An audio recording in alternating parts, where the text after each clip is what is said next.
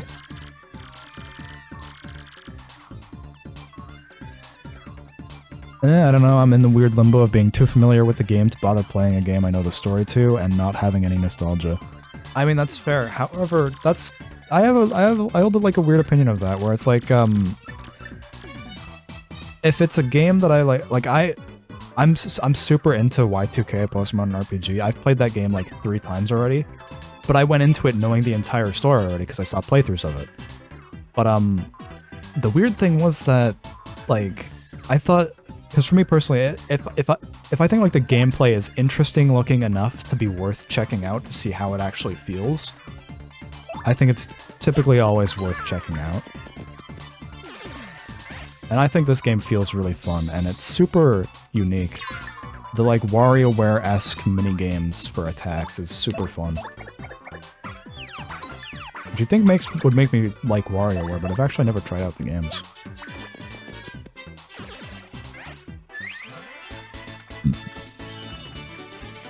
I know some people have jailbroken their Wii U's to play Thousand Year Door on it, but I don't have a Wii U and I don't like jailbreaking consoles.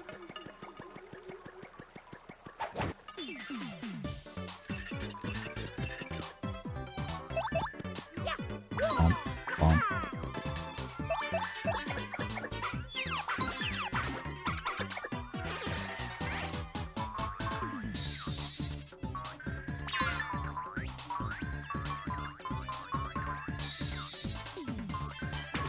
Oh, fuck. It is probably mostly nostalgia talking about this game, though. Like, I'm sure if, like, I got some of my friends to play it with me, they'd be like, oh, well, this kind of sucks, this isn't great. I'm also, like, super interested in the Mario RPG remake, so, you know, I'll say this ahead of time, be prepared for, like, a stream about that as well, probably. Because, I've checked out, like, the first, I want to say, like, hour and a half of the game for emulation of the original, and it's super fun just playing it as it is. So I'm super interested in playing the remake with all its like little changes and shit.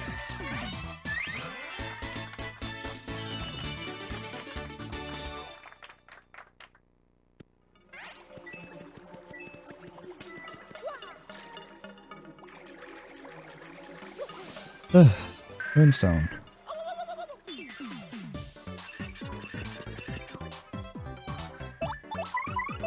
You know an easy way of just dealing with this? It's just power block them.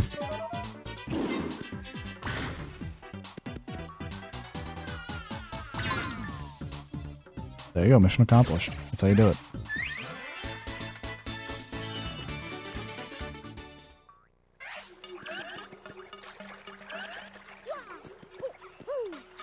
I'm not saying that, like, I'm intending this to happen, but it'd be really funny if I managed to get, like, a top whatever, a top, like, 25 slot in, like, Paper Mario TTYD, full game, glitchless, whatever percent.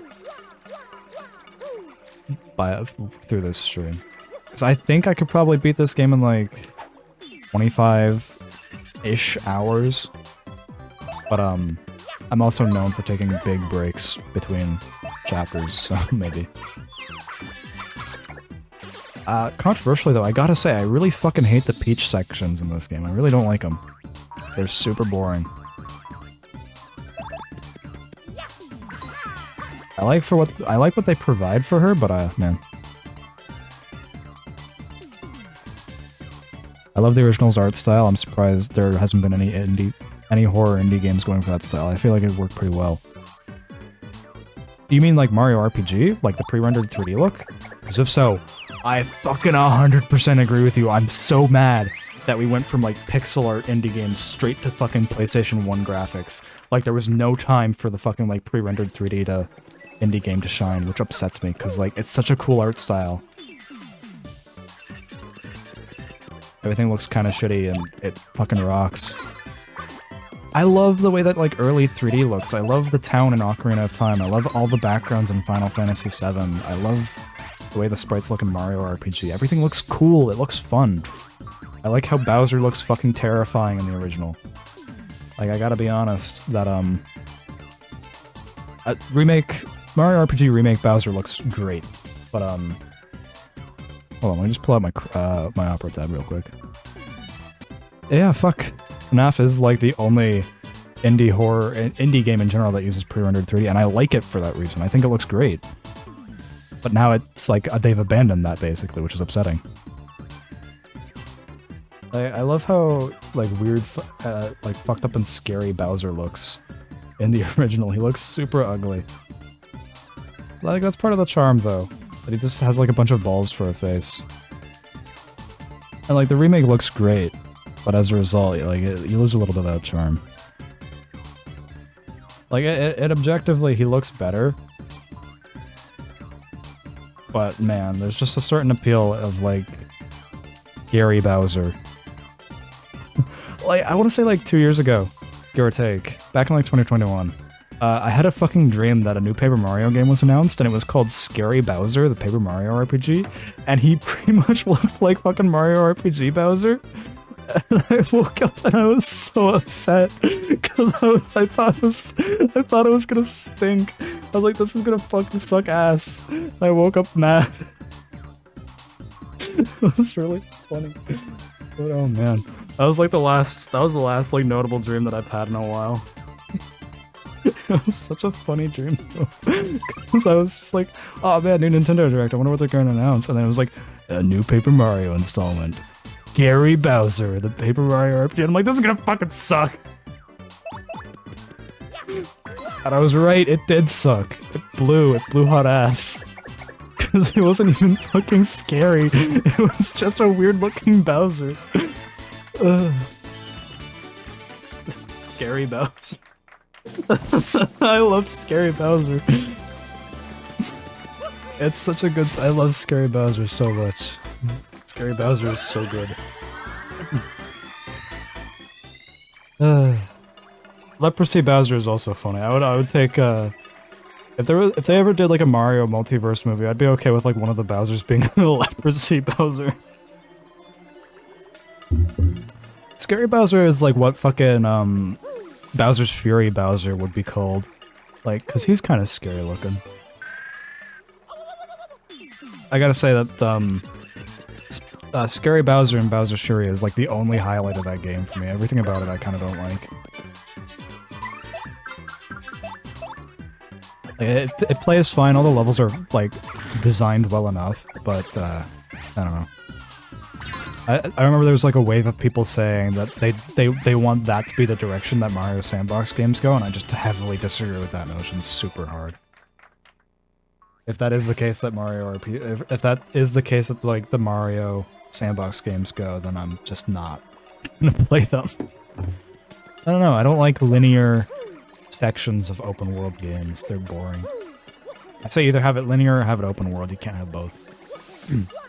Unless you do like a Hitman thing where it's like a super condensed single level that's fully explorable, basically. I remember this is like the first boss that you actually fucking... This is like the first boss I actually struggled with as a kid. It's like Blooper was super easy, but then this guy came in and, you know, the Fuzzy Horde, and it was just like, oh goddamn.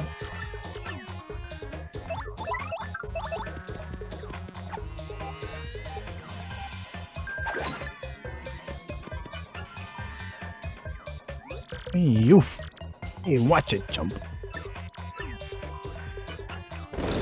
If they were to give this entire game voice acting, I want the Gold Fuzzy to be voiced by Danny DeVito. Or, I know he's dead, but Gilbert Gottfried would have been funny too. Hey, kid, watch what you're doing. Watch where you're swinging that hammer, kid.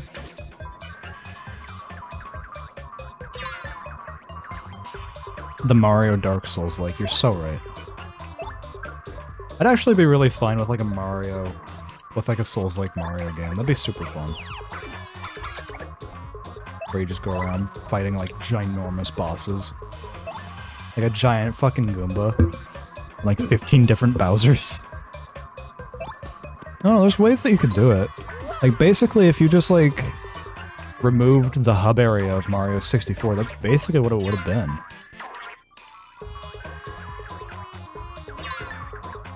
It's like, I've played a decent chunk of Dark Souls, and like, Mario 64 and Dark Souls played similarly, aside from like, the fact that Mario 64 has a heavier focus on platforming over combat, and vice versa. For Dark Souls.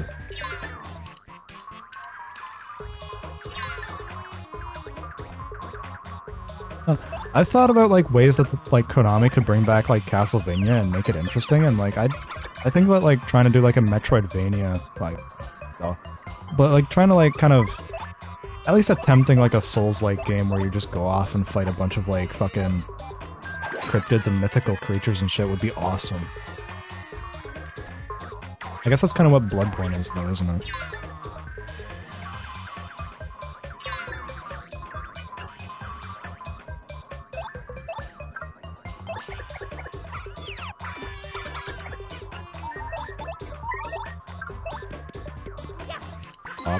Up, and there we go, mission accomplished.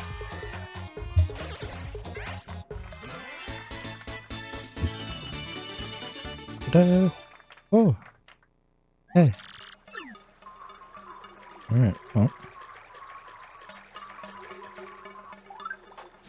Let's heal this fucking dumb bitch behind us.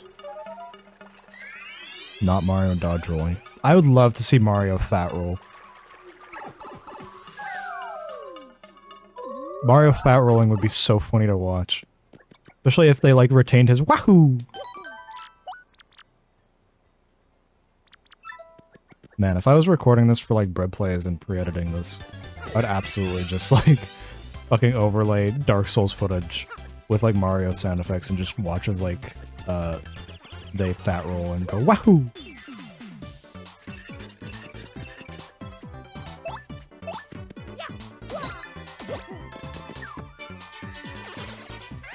I think there's a few franchises that would, like, be cool to see as, like, a Souls-like, or...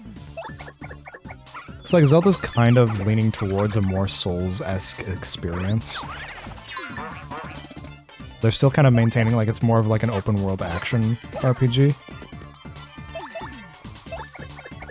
Which I still gotta play Breath of the Wild. I've not played Breath of the Wild or Tears of the Kingdom at all. Sorry if you can hear my, Complex's lawn maintenance being taken care of. They just kind of do it whenever, and it's usually when I'm working on stuff. The glories of Friday, everybody.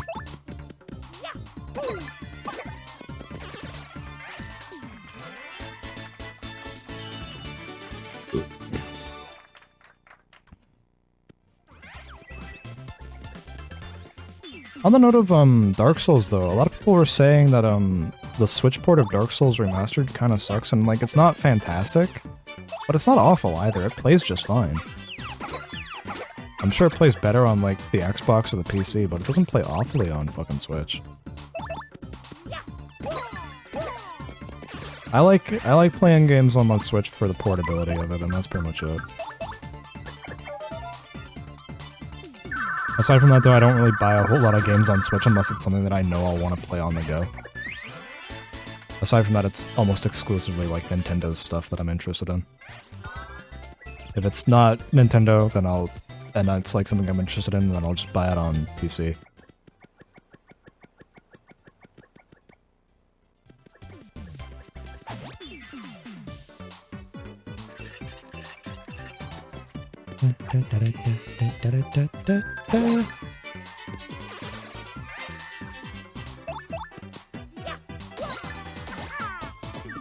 Man, oh man.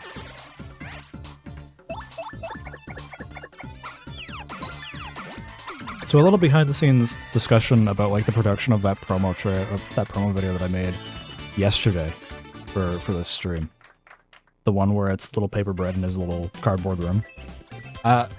It took me about like a week to craft everything and animate everything.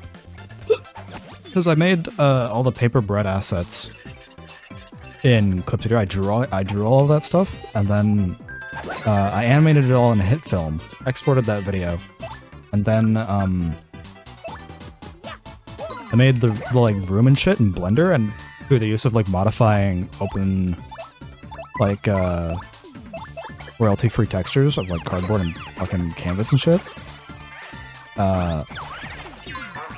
So yeah, it was a bit of a process, but it looks really nice. I'm actually really happy with how it turned out. And the Buster Sword in the background, that's just straight ripped from Final Fantasy VII. It's everything else though I pretty much made myself. Aside from like the Thousand Year Door book open. That model was made by a guy on Models Resource, which thank God for Models Resource, but I animated that. Yeah, it was actually a lot of fun to work on. It was a real challenge to try and figure out how everything worked in Blender. So it was like the first actual project that I made in Blender. As much as I love Tears of the Kingdom, I hope they don't continue with its style for future installments.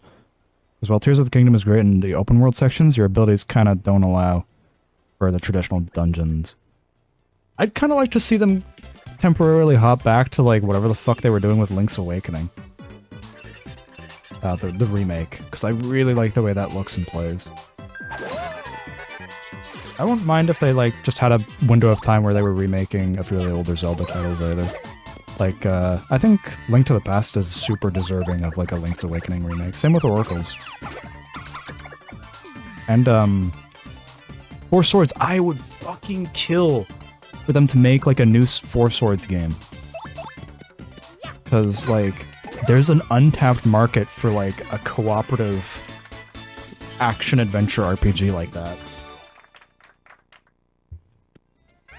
I can't fucking name one that plays anything like Zelda and is a cooperative experience.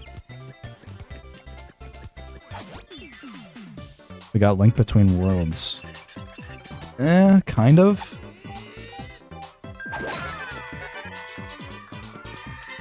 That's not entirely a remake though, is it? It's Link Between Worlds, isn't that Now the Oracle games on the other hand, yeah. Like I played Seasons. I played like 2 hours of Seasons on Switch Online. And god damn, that is such a fucking cool game. I really wouldn't mind if they did that. And I also wouldn't mind if they made like a Four Swords game, like a new installment of that. With the Link's Awakening style. I love the way Link's Awakening looks. I'll probably play that on stream too at some point. Goddamn, man. Yeah. Nintendo is super, like, picky, choosy about, like, what games they remake. It has to be, like, something that has so much... They seem to pick a lot of games that have, like, a lot of notoriety behind them, like Metroid Prime and Ocarina of Time and Thousand Year Door and shit.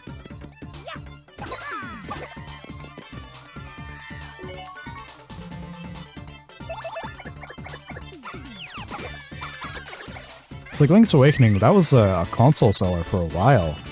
Because it sold both Game Boy and Game Boy Color. The Oracle games didn't really as much, but they were also made by Capcom, so... I don't know how much of that is, like, licensing dealings, where it's like, Nintendo has to get permission from Capcom to remake something like that.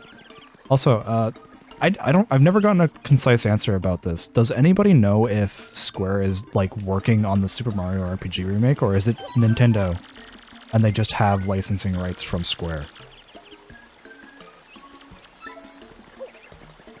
Anyways, you guys answer that while I go to the bathroom really quickly. So enjoy the peaceful tunes of Petal Meadows. Alright everybody, welcome back. I hope everyone enjoyed their little break. But we're back. So we're moving on to Hooktail Castle now.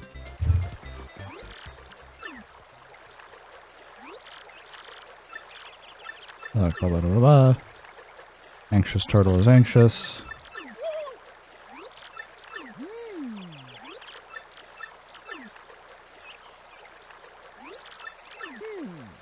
Oh yeah. They don't show the games that they really need the love that they deserve. Yeah. I agree. Like, I feel like, some of like the Wii titles that Nintendo released could use, like a Switch port or two. Like, I know some of them received new life on like the 3DS and the Wii U, but, they were not great from what I've heard. Like, I think Kirby's Yarn is a fantastic game, but I heard that they kind of fucked it up with Kirby's Extra Epic Yarn Deluxe.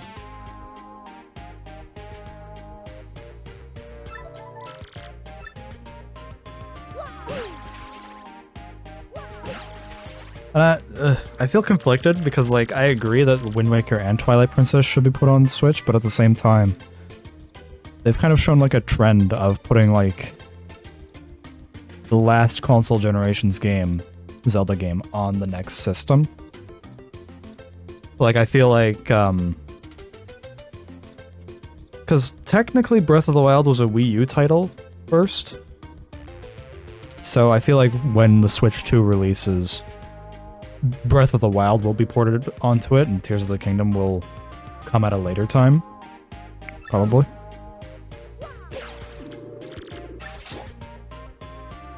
Or it might just be Tears of the Kingdom, because like what they've done was that Wind Waker and Twilight Princess were GameCube games. Twilight Princess was a GameCube and Wii release, because it was 2006. So it was like last GameCube game release, first Wii game release sort of thing. And,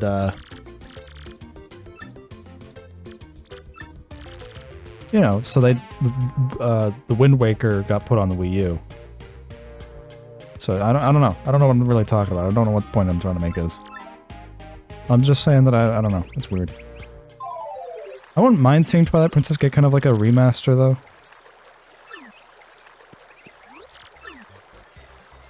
Or, I mean like a port, but you get what I'm saying. Oh, Koopy Koo.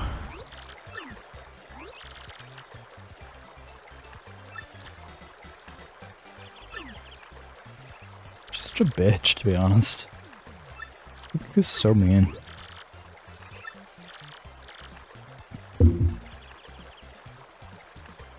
Like, what a bitch, right? So what if you're timid? So what if you're a goo goo gaga baby? I don't fucking care. Like, clearly you do, though.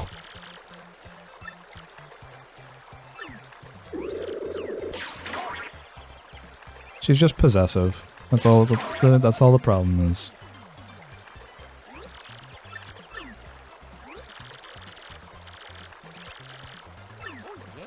Oh yeah.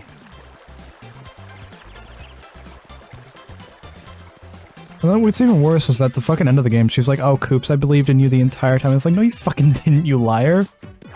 Why are you such a bitch, honestly? Politely. I'm not trying to be rude. I'm just saying, like, mercilessly horrible things about a woman. I'm not trying to be rude, though.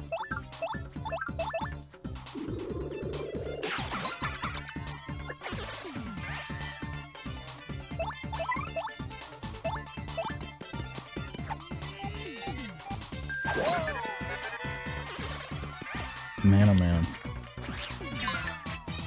You'd let her gaslight you? There's only a handful of video game characters that I would let that happen to me. And Koopy Koo is not either of them, to be honest. That, security guard from Security Breach, though. I think Vanessa is a very appealing character for a lot of reasons. Listen, I like characters who are kind of assholes. Especially if, like, they're women. I don't know. I like rude women, they're fun. They're interesting characters. I like them because they're way more interesting than, like, oh, well, this woman is nice and polite all the time, and it's boring. It's kind of the whole thing with, like, Princess Peach Showtime going on Twitter right now, where everyone's like, no, the new fucking box art stinks, it sucks dick. Like, no, it looks fine. Actually, it looks kind of better, it looks more dynamic, it looks more interesting. But people are like, no, it's, you know, it's showing that, you know, you can only be cool and powerful if you look mannish and aggressive, and it's like, what the fuck are you talking about? And then I saw people saying that it's just trying to make Peach look more like her movie design, and I don't agree with that either. Like, she still looks like Peach. She just has dynamic shadow to her now. And she doesn't look fucking flat. Yeah, it's insane. And the weird part is I'm seeing artists say that, and I'm like, so are you like good at your job or are you shit? What the fuck? Like, I'm not particularly good at art. Oh yeah, people are mad about it. Uh-huh. Oh, of course they are. And I mean, you know, I don't have anything against VTubers, I think they're doing a good job, But, are we at all surprised that the instigator of this is someone who's a VTuber who does not show their face?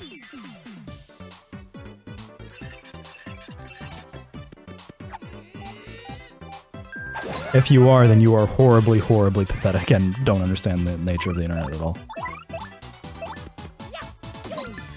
But yeah, no, it's been a hoot fucking just watching Twitter meltdown about that, because it's also the same people that have been like, oh well, Sonic fans get. Wait, hold on. Why did the sound for Coop's fucking riling up didn't play? That's so weird. That's never happened before. But back to my main point, the people that are saying that are also the same people that are like, well, Sonic fans need to just get over it. So what, he doesn't have the same amount of quills that he did previously, get over it, goo goo gaga wah wah baby. I'm just like, you fucking hypocrites. I remember this took me forever to figure out when I was a child. 'Cause I thought you had to like run from one to the other really fast. But no, you can just do this.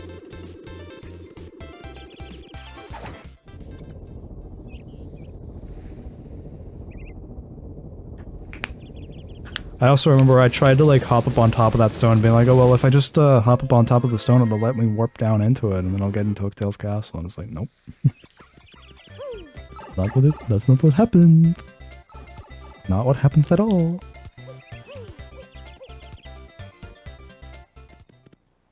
One of the biggest points of the game that I got stuck in was the Smorg battle, because I actually went into that. The first time I played, I went into that battle super underleveled. I'll talk about it more when we get to it, but that's like 7 or 8 hours from now, probably.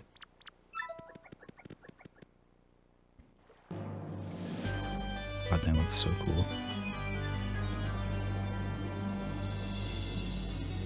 I think though, in terms of like the game, I think that this section is kind of like the weakest. Smorg, yeah. Again, I'll talk about it when we get to it, but it's a chapter 5 boss fight.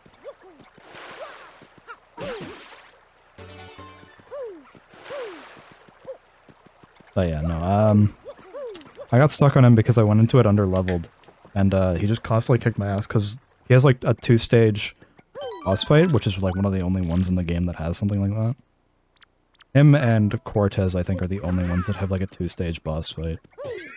Oh, and I guess fucking Shadow Queen. Sorry, this entire playthrough is gonna be super spoiler heavy. So if you don't want to be spoiled, wrong place. Yeah, the ones on the train, yeah. Yeah. Which, by the way, I love Poshley Heights. I think Poshley Heights looks super good in this, in the original. I'm kind of worried about the remake. This part gave me trouble too. I did not like walking through this section. But anyways, my main point is that I kind of think that Hooktail's Castle is kind of like the weaker part of the game. Hooktail's Castle, the moon, and... Actually, funnily enough, despite what I just said, Poshley Heights are the weaker part of the game. They're just kind of boring. The Great Tree is interesting because it's like a raw look at like nature being infected with technology and shit. And then you also get introduced to like the Shadow Sirens and stuff, who are super important to a later game.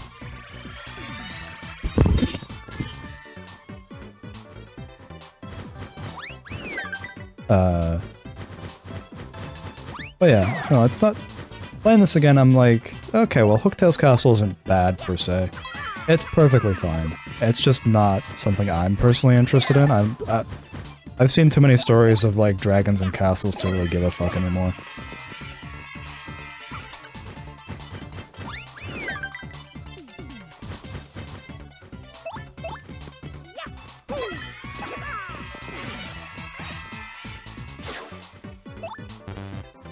I will say that something, because I mostly played this game on the Wii, right? Because my GameCube was in storage for like 7 years. Amazing that it still works.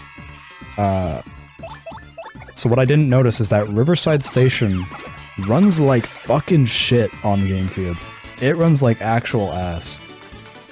It slows down a lot in like the opening section. So after that, it gets better. But like that first area that you go to at Riverside Station, where the train stops, it runs like fucking shit. It's actually impressive. And I assume it's because of all the like graphical effects they're trying to show off. Because they wanted to show off all the things the GameCube could do, like specifically like the crowd system that they put up for Pikmin. They really wanted to show that off because like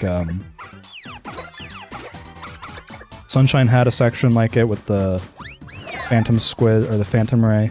Pikmin, Thousand Year Door has it. I'm sure some other games have it too, but Nintendo was super interested in showing that off specifically. It's kind of weird.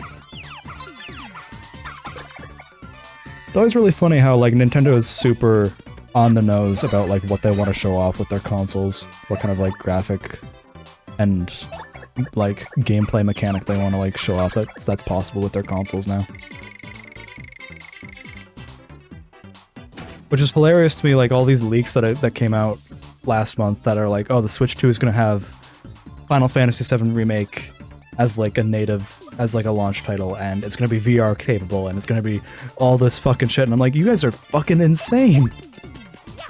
You guys are actually clinically fucking insane. Because Nintendo's never been about that. Not that I don't think it's possible, it's just that, I don't know, it's just Nintendo's always made budget hardware. The Wii, like, every single console they've ever made has been budget hardware. It's always been like some of the cheapest stuff on the market. Because they want it to be easily accessible. So forgive me if I don't believe the Switch 2 is gonna be like this next-gen capable, ready fucking device quite yet.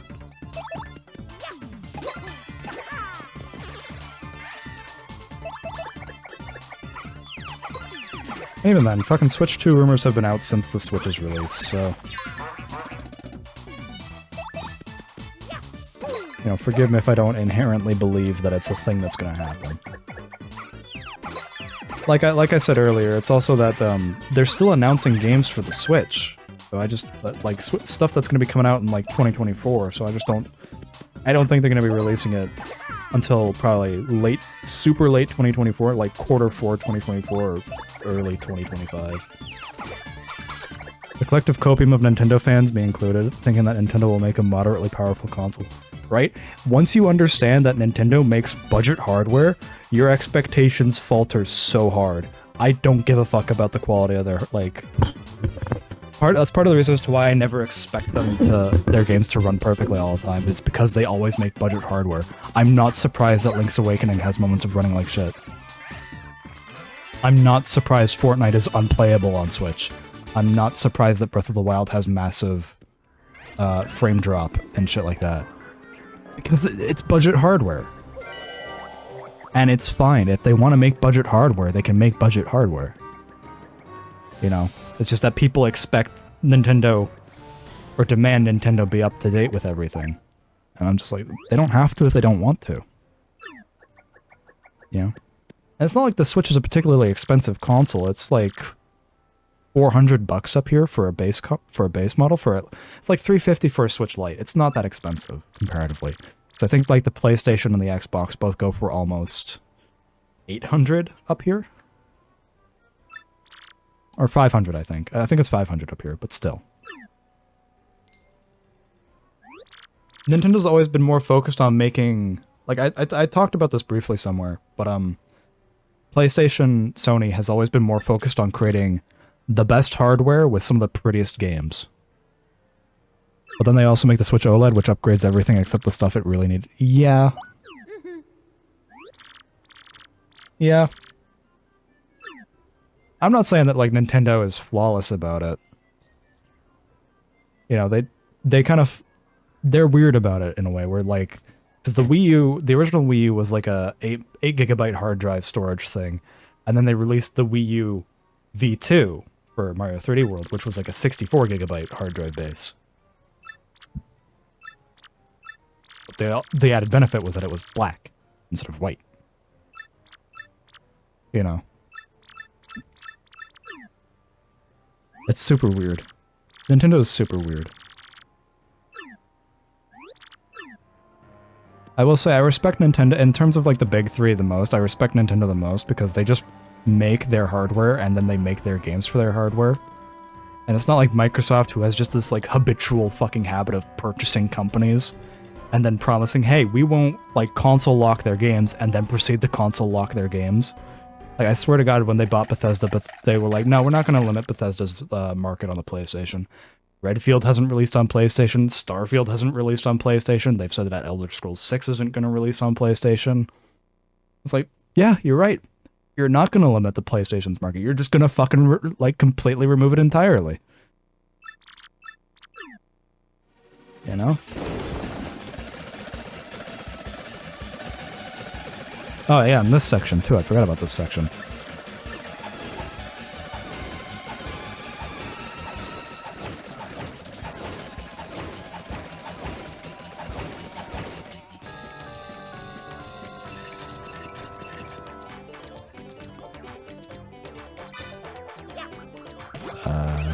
There's probably something else I was going to make.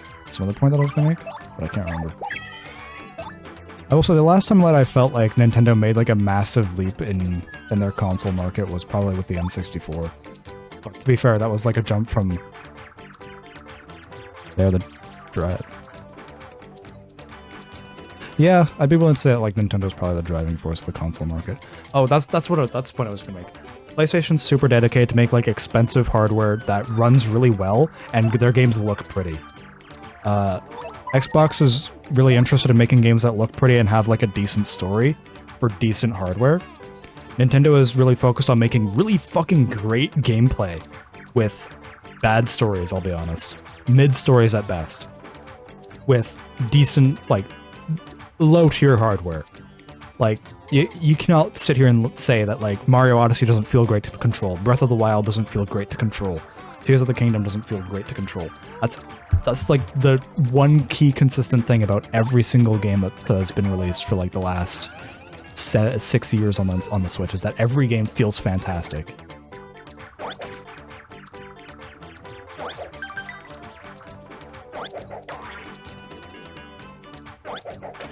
So, yeah. But the main point that I'm trying to make is that like PlayStation's focused on like the art, Xbox is the balance, and Nintendo's focused on the gameplay.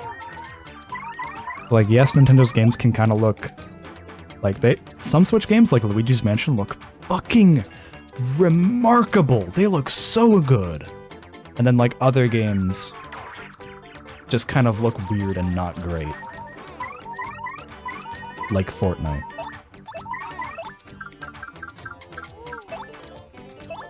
God, I'm really fucking the pooch on this one.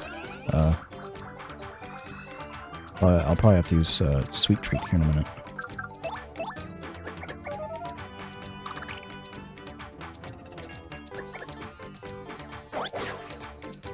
Oh, awesome. Bruh, don't kill her.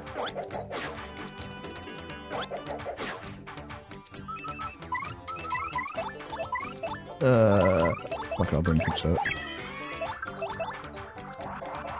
Wait, shit, that's what I needed fucking Bella out for. Fuck! Alright, that's fine. Okay. Here's what I'll do. I'll switch them around. Bella out. Do Sweet Treat. Yeah, when they can really... When they want, they can really squeeze some impressive shit out of what's essentially 2015 hardware. Yeah, basically. That's the strange thing, is that, like, Luigi's Mansion... I'd be willing to say it's, like, about up to par with, like, modern, stylized PC games. And, like, the hardware is, like, almost a decade old at this point.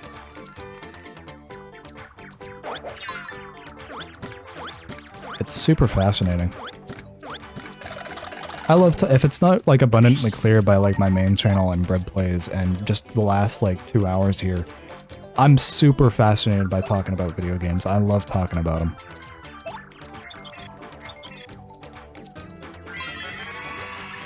I don't really like business Nintendo, but I love creative Nintendo. The developers at Nintendo do such fucking great work. I disagree with a lot of the optics that business Nintendo goes through.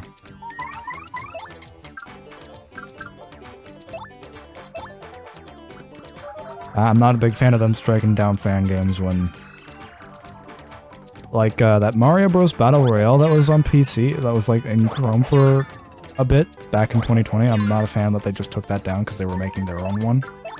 That was notably worse and was, like, a limited time thing. Like, you'll notice that they only strike down things that they are working on making themselves, like another Metroid 2 remake, and then fucking Metroid Samus Returns came out. The Mario Battle Royale, and then, you know. Or it's, they do that, or they strike down shit that, affects their current hardware that they're working on. Like that Breath of the Wild multiplayer mod that someone made. Which I'm not happy about that, but I kind of see why they did. So I know Japanese copyright is kind of weird.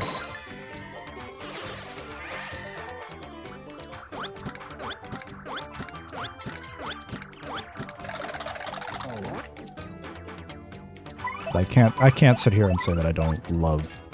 I haven't loved every Nintendo game that they've made. That's Miyamoto and the creative part of Nintendo. The business part is led by Dark Miyamoto. Evil Miyamoto. Miyamoto, no.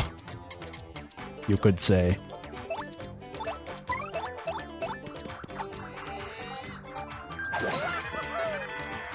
Yeah. No. I like the work they're doing. They're doing pretty good work, but I just kind of wish that their optics were better. I will say it's really hilarious that, Miyamoto, oh man, I wish I thought of that. That's brilliant. I wish I thought of that. But, I will think it's, like, the best optics that they've had in, like, the last few years was, when Reggie stepped down. They, his replacement was fucking Doug Bowser. What are the odds?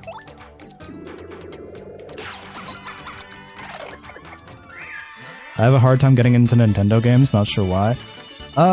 It could be that they're, like, relatively easy. They're, like, remarkably easy. And they can become really boring if you're super used to Nintendo games, or if you're, like, super used to playing a lot more difficult games. Like that wave where I was playing Resident Evil 4 Remake, and Resident Evil 7, and Dark Souls, and, like Sea of Thieves and shit like that. I tried going back to, like, a couple of Nintendo games that I really wanted to play again, and I was just like, god damn, this is so fucking boring. There's no, like, bite to this, there's no challenge. I'm never, like, fucking stressing out over my next move. Because some people are just like that. Some people like playing games for challenge. And I get that way sometimes. So, no, I completely understand people that have a hard time getting into Nintendo games.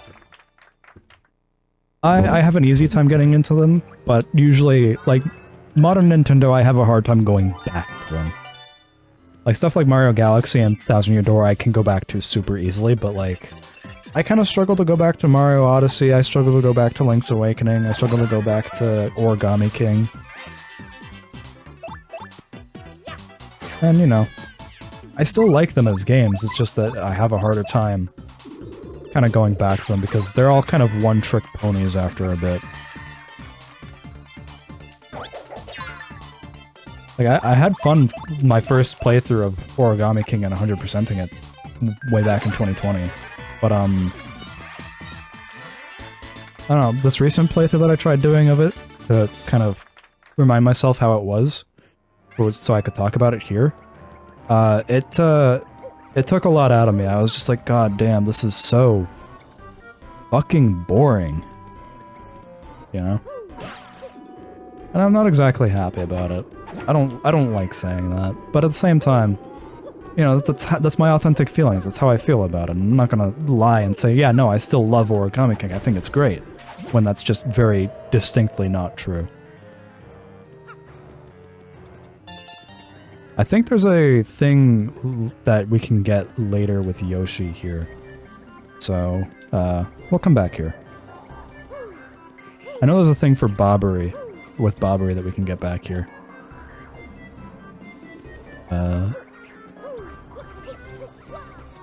Yeah, like I mentioned earlier, the remake trailer has like a little circle, little green circle. Yes, I get that. I like harder games, so I can imagine that's where it comes from. Yeah, like, right? That's what I'm getting at. 'Cause I like games with a bit of a challenge too. I don't like them all the time. Sometimes they frustrate me. You know, I'm a normal person, but that's a lot of the appeal of something like Dark Souls. In Origami King, the one that had the rotating wheel connect 3 battle system. Yeah, Origami King is the one that had the rotating wheel connect 4 battle system. And it's...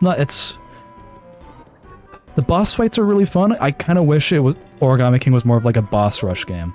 I don't like the, like, quote-unquote random encounters in Origami King. Perhaps, like, later on next year, I'll play Origami King on stream and really talk thoroughly about all my thoughts on it, but, or I might just make a video about it, I don't know. Yeah, replaying it recently is just, really fucking boring. It's a really boring game. And, like, Thousand Year Door is kind of as well. Especially, like, if you've played it a bunch like I have. It just kind of starts feeling like, oh, well, this is just going through the motions. You know? But, yeah. The rotating wheel is a fun concept for the boss fights. I just kind of wish the, like, random encounters were a little bit more fun about it. I also kind of wish the partners did something, you know? The, like, 3 partners that you get in the game. I kind of wish they all fucking, like, provided some sort of use. Bell's still dead. Fuck! So I'll have to come back for these guys.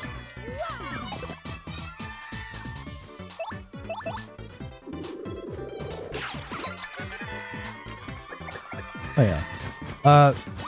I've played most of Paper Mario 64, I've played through this several times, and I've played through Origami King, so those are really the only ones that I'm aware of. I don't...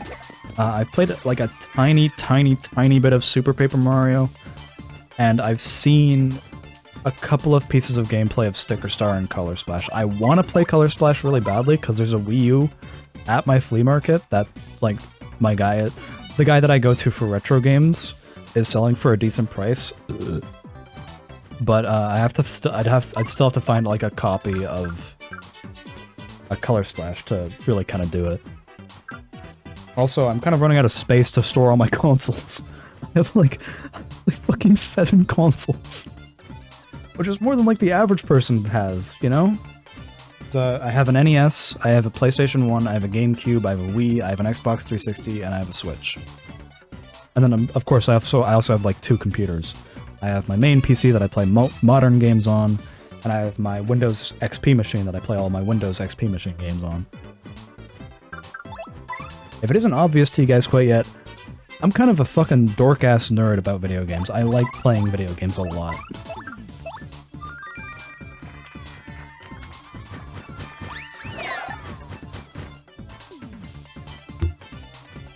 Which, I've been really getting into Alone in the Dark recently because of, 1, the remake, and 2, Game Boy Online having it. I've seen very little of Origami King, the system, but it seemed a bit eh. Just being line up these 3 Goombas and win. I mean, yeah, pretty much. That's pretty much how the random encounters work. The boss battles are way more interesting because you actually have to, like, strategize a bit. You actually have to, like, put thought into the way that you use it, because without like pulling out like an MS Paint diagram, you have to kind of like, you start on like the outermost ring and you have to find a way to the center circle to be able to attack the boss, and as a result you kind of have to like figure out a way to get there while activating like certain things and figuring out like boosts and shit.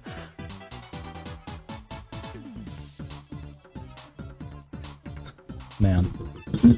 Someone after my own heart there. Fucking Spicy Dentures. Great username, by the way. I like that username. It's a funny concept. Spicy Dentures. But yeah. No, Origami King's kind of like a mess. It's definitely not as bad as, like, some people will say it is. But it's not that great. It's mid. It's that's really all I can describe it as. It's a solid 5 out of 10. Where it's got like great ideas and a fantastic score and great art. The story is kind of boring, the gameplay is kind of boring, and the characters are kind of forgettable. You know? On a first playthrough it's super good, but if you play through it again, you start noticing all the really tedious bullshit it has you do. Like chapter 3, you're expected to drive around this entire fucking empty desert that has no real set pieces aside from like a couple of towers, and it's just boring. And I mean, a criticism of Origami King from day one has always been fucking item durability. Nintendo was obsessed for like a 3-year period with item durability.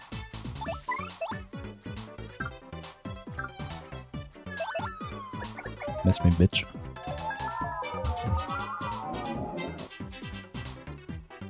Which item durability in Origami King forces you to kind of strategize which attacks you use, but at the same time,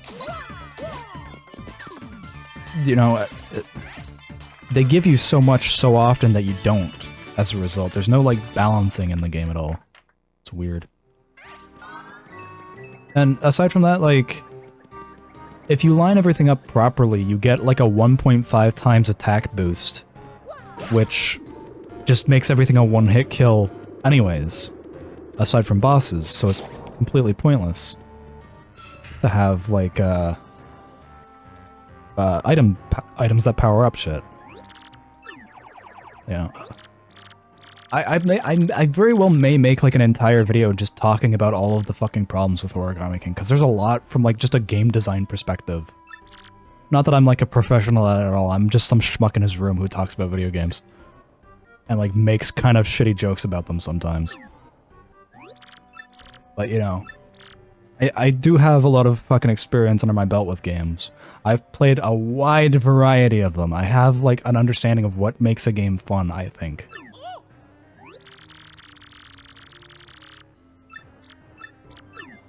You know?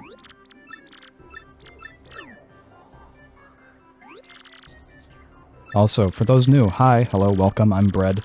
I play video games if you haven't figured that one out yet. Some of my favorite games are RPGs. I really like RPGs. Top 5. So this is just a fun question that I'm gonna ask the chat. What is everyone's like top 3 games of all time? So I can list mine off pretty easily off the top of my head.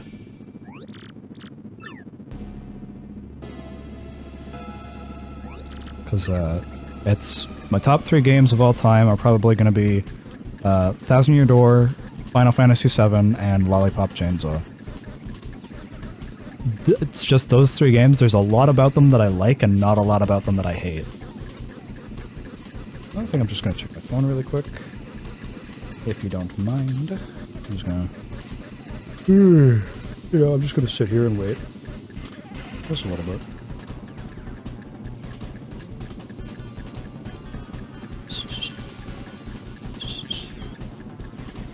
Alright.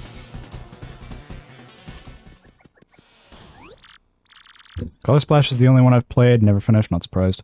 I like it, but the fact that all your attacks are collectibles isn't great. Like, not only does every attack have a mana system, needing paint to use, which I'm fine with, but they're all one-time use cards. Yeah, that's the same kind of problem that Origami King has, where everything's... Like, you can pretty much only use everything... Oh, okay, sort of. They kind of improve it in Origami King. The shinier the tool, the more you can use it. So, like... Aside from, like, the standard stuff... Ooh, we got an RPG enjoyer here. Elden Ring, Cyberpunk, and Baldur's Gate. I've played Elden Ring. Fucking pretty as shit. I suck at it super bad, though. I've not played Cyberpunk, and I've not played Baldur's Gate. I'll play them at some point, but I'm not really prioritizing them. But yeah, Elden Ring I fucking stink at. I suck super hard at Elden Ring, but I love it. The same goes with, like, every FromSoft game, basically.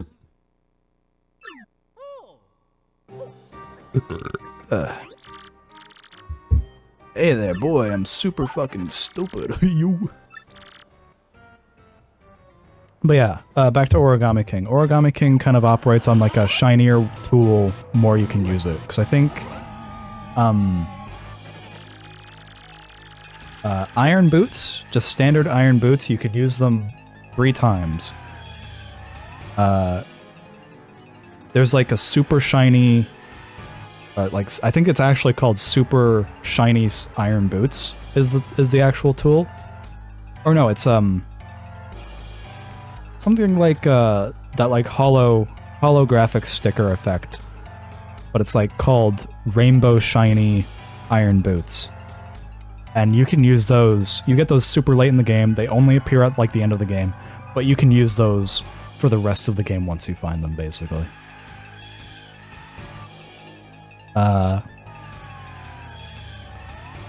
Same goes with like the hurl hammers and shit.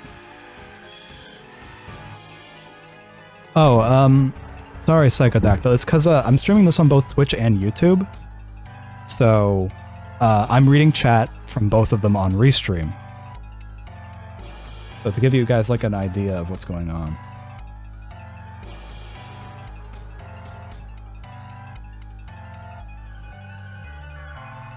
Like, I'm viewing this right now. This is what I'm viewing. So you can see that I have some people on YouTube and I have someone on YouTube and someone on Twitch. So,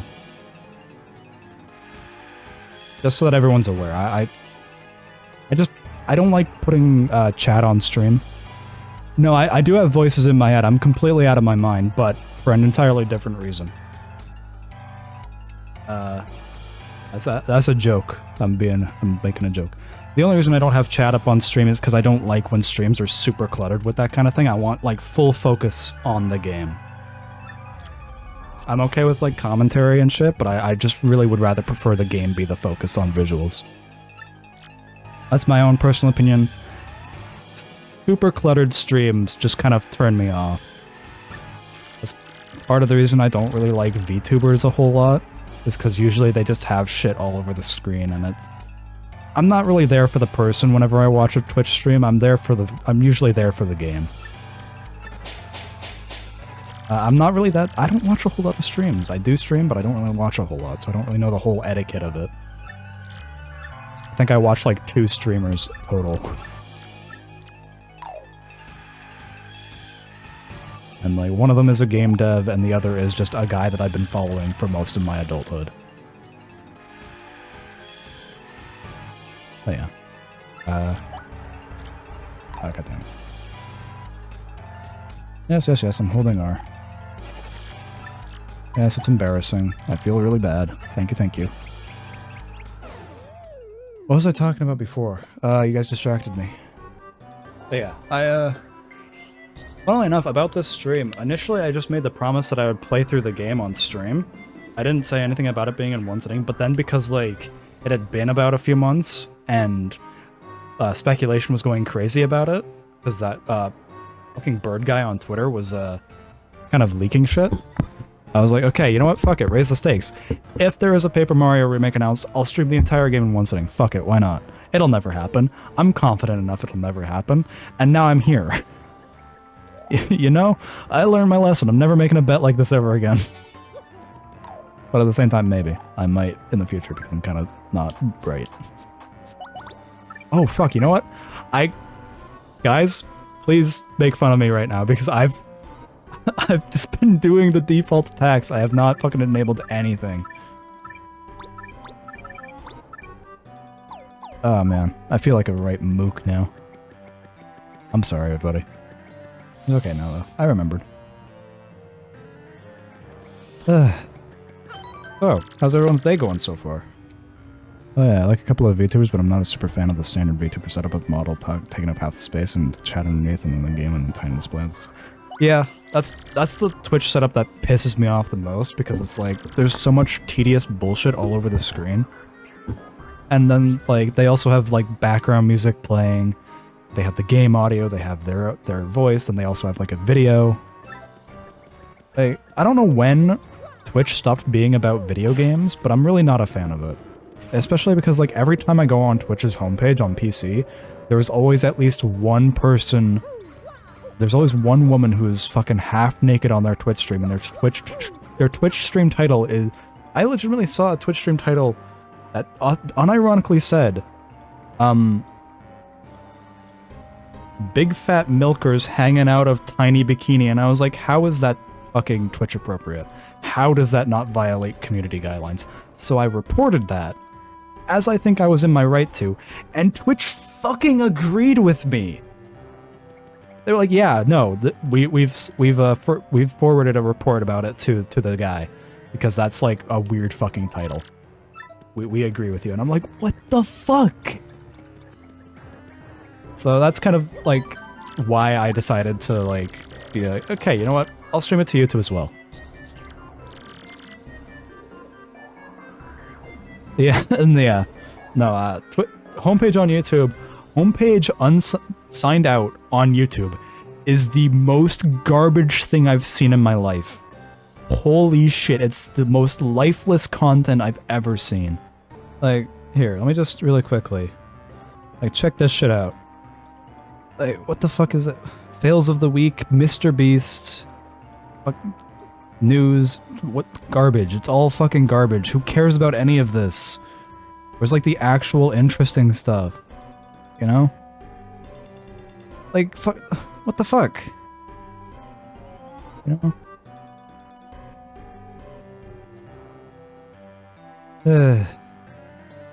I don't know, mostly I just miss when YouTube was like full of like people making shit. You know, and I know that's rich coming from me, given that all I do is talk about like games. But I like to think that I try to fucking, because one of your friends was in my videos. Which friend? Was it Kate? What Kate of Kaled? It's like, I'd believe it if it was Kate of Kaled. Yeah, Kate. Oh, Kate. What a fucking character she is. Oh, man. We were playing, me, Kate, and our friend Conv were playing, Void Crew last night. They wanted to show it to me, and it's a genuinely fun game. I really like it. But, Convo had left to go do something for like fucking 30 goddamn minutes while we were in the middle of a mission.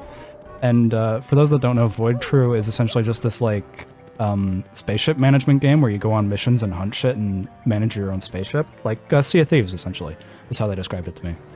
Convo left to go do something for like 30 minutes, and he was the pilot, so he was flying the ship, but he left for like minutes, so we were stuck in the middle of like a fucking fire field, just burning like chicken nuggets, and me and Kate were like, "God fucking damn it, dude." I think I have to go up there. No, that's where the start piece is. I have to go all the way back to the start. Oh, yeah. No. I have fun with Kate. Kate's a fun person to play games with. Sometimes. Sometimes she's frustrating. But I've said that to her face many times. She calls me quote unquote mean, which I don't know why. I'm nothing but nice to her. Okay, maybe that's not true. Listen, it's for yucks, it's for comedy, it's for ha-he-ha-he-ha-he-hos. I get bullied if I play Hunt with her. I get bullied if I play fucking anything with her. Because she's like fucking... Me and Kamal have like this running joke with her where like every game that we play with her, she gets put on fucking easy mode somehow. Because she always fucking just like rails us consistently.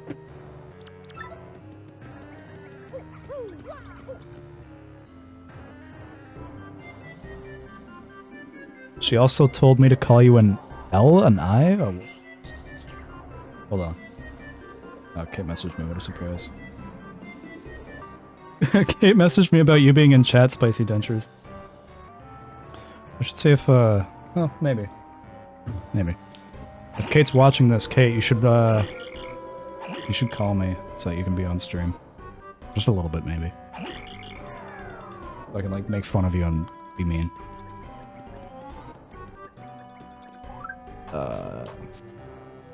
Oh, can't say what she said to Kai. YouTube censors it. If you put like spaces between all the letters, I'm sure you can put it in chat. Or maybe Kate will just tell me directly. I don't know.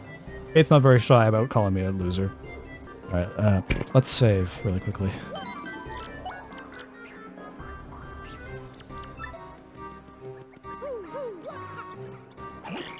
Ah, wait, shit. Fuck. Alright. And that there. Whee!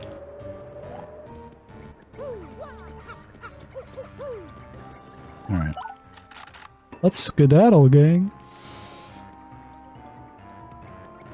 Alright. Let's see if Gumbella's healed. She is good. Ugh. If I remember correctly, I've tried this at several points, but like these gaps are just wide enough where you can like float across them with Yoshi. In like my many adventures in backtracking through the game to get shit, I'm fairly certain you can float over them with Yoshi. I can't say for sure though.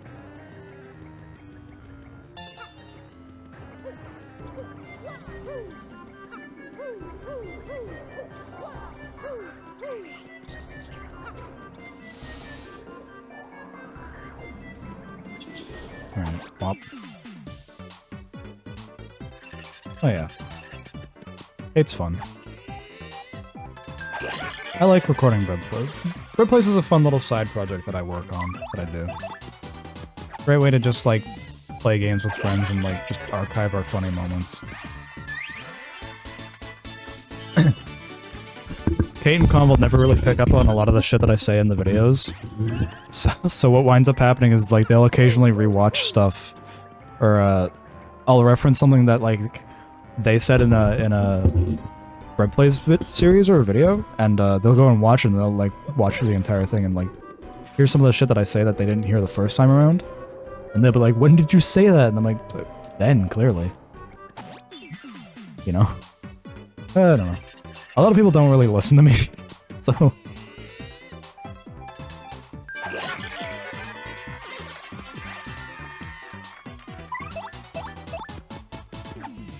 I have fun, though. Me and, well, I'm gonna go, and I'm totally gonna pop in more streams. Have a great day. I'm probably still gonna be streaming, later tonight. I'm gonna be streaming for a while. I'm gonna be playing through this entire game. If you want to tune into more streams, BradicalTS on Twitch is definitely the place to go. I don't really stream on YouTube, but I may start if people respond well to it.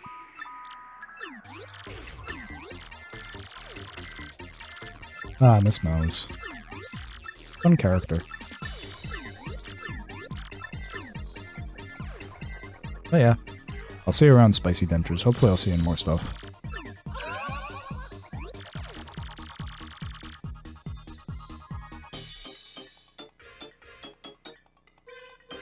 Also, thank you, everybody, for a quarter of 1,000 subscribers on BreadPlays. That's very cool. And also, like, 50 subs on Twitch. That's awesome. Or not subs, but followers on Twitch. That's awesome. Super fascinating that, like, just this one stream is getting me super, super high. Hey, check that out. There's some guy called BreadicalTS on Twitch streaming Paper Mario. I wonder what that's like. Ugh, it's getting hot in my room.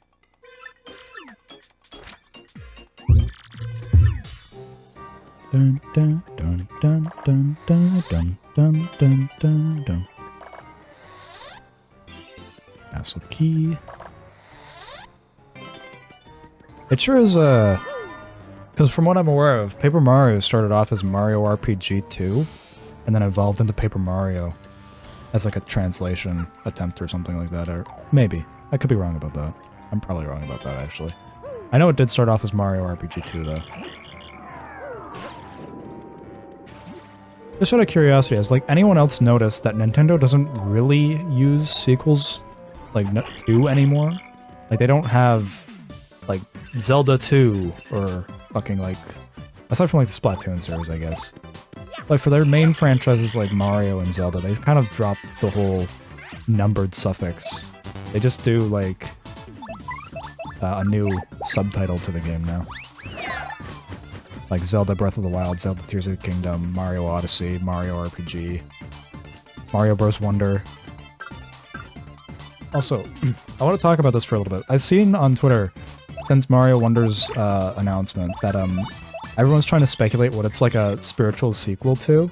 And I've seen people say, no, it's Mario Land 3, no, it's Mario Advanced 4, no, it's Mario Super Mario World 2, or Super Mario World 3, and it's like, no, it's Mario Wonder. It's right there in the name, it's Mario Wonder. And then I've seen people say it's like the death of the new series, and I'm like, oh, just a fucking expansion to it. It's not, they just dropped the new Super Mario. They just dropped the new part of it.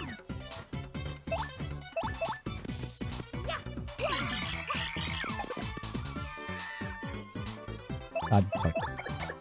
I don't think I got the title of that, but I don't know. Oh boy.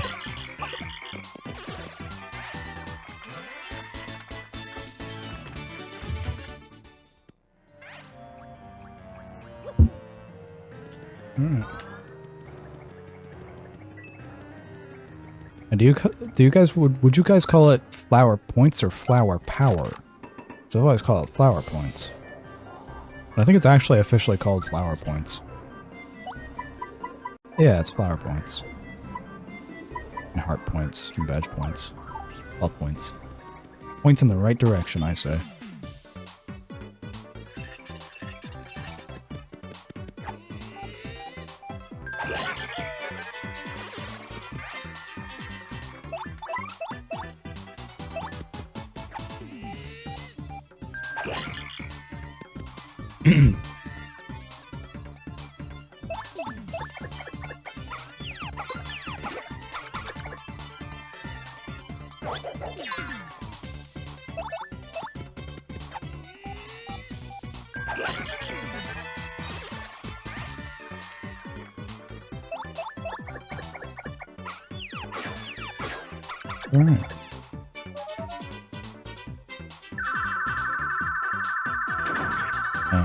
I burned it.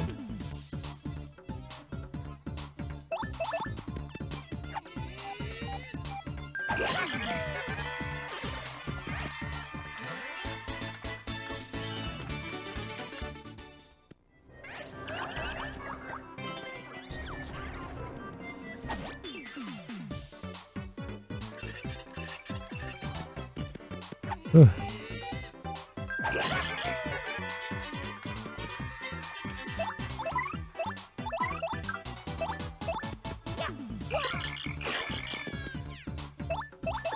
Oh yeah, I forgot about that.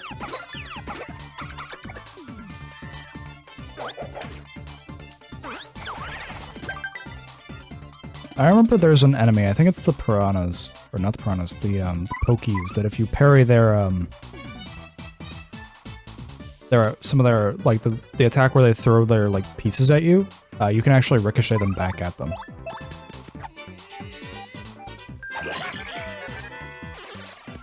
I think that's a cool little feature.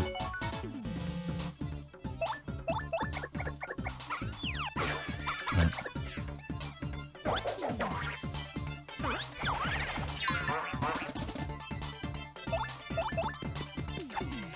Alright. Alright. Shout out to that time back in, like, March, or no, not March, April, when I streamed Resident Evil 4 for like 7 hours. I didn't even know. Like, I literally streamed it all night by accident. Didn't mean to. It was funny though. Resident Evil 4 is really fun. I like Resident Evil 4 Remake a lot. I like it because they changed all the shit that needed to be changed. There was like a lot of really tedious shit in the original that made me angry. I'd love to get the original on Gamecube, but it's super expensive.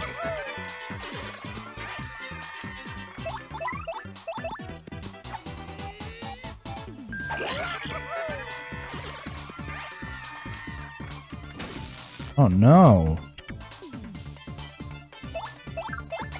Can just paralyze him so he can't do anything.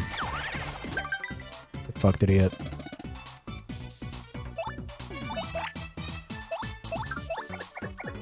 Whee! Womp, womp.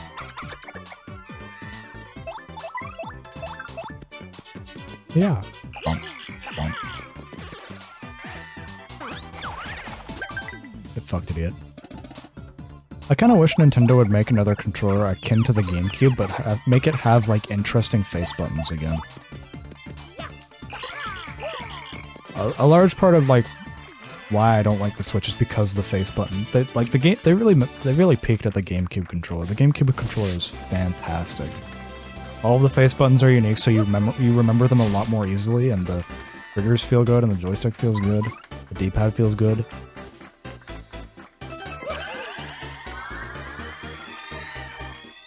There's never really a point in time where I was ever confused with the GameCube controller. And it also is great for fighting games, too.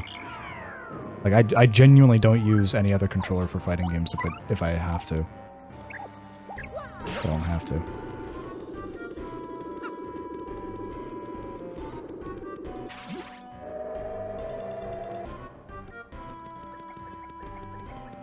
Alright.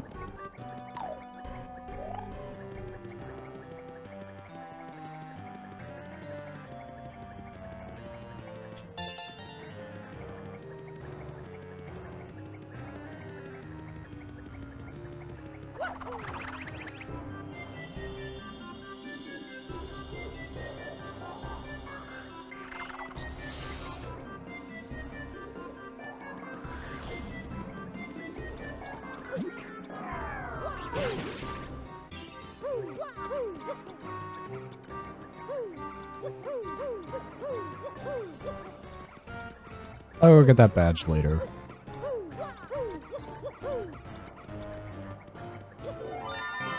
Should have like 6 now, right? No, I have 3. I can upgrade Goombella.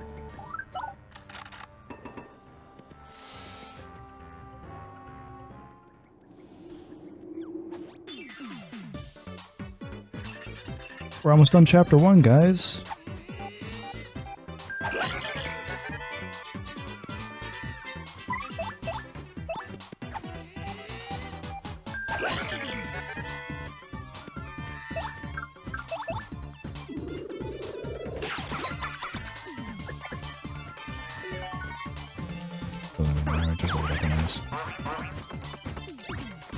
Oh, fuck. No! Fuck! That's weird. Some of the sounds are cutting out. That doesn't mean anything.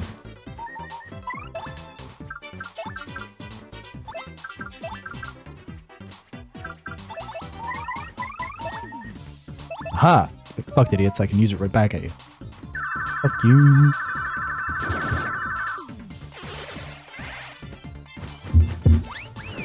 Get fucked, idiot. Now you're dead.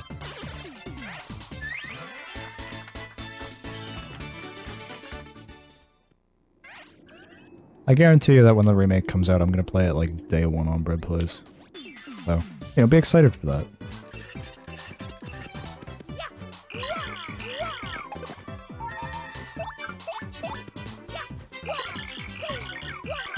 Alright.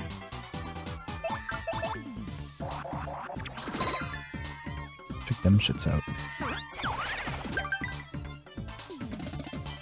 Yeah, that's kind of what I thought.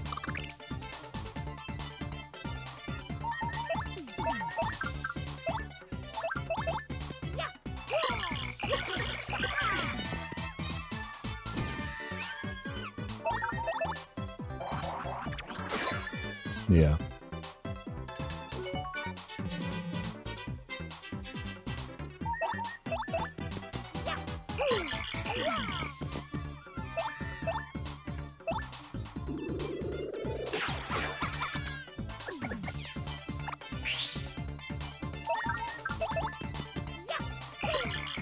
Alright, there we go.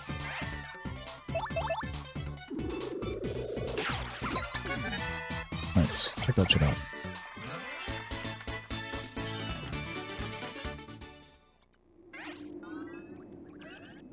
I remember when I first played this, this section, I actually, like, fucking almost died on that bridge, and so when I got up here and I got to the spiky Goomba that's up here, I was like, I don't want to fight him, I'm gonna die! And then I kept dying to him, and I'm like, fuck this game, it sucks.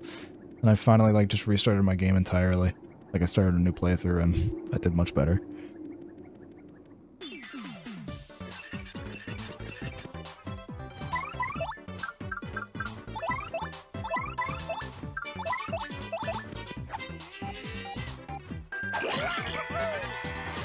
Yee-hoo. Funny monkey.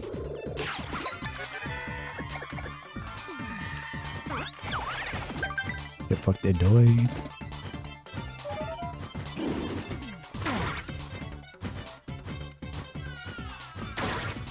Dang it.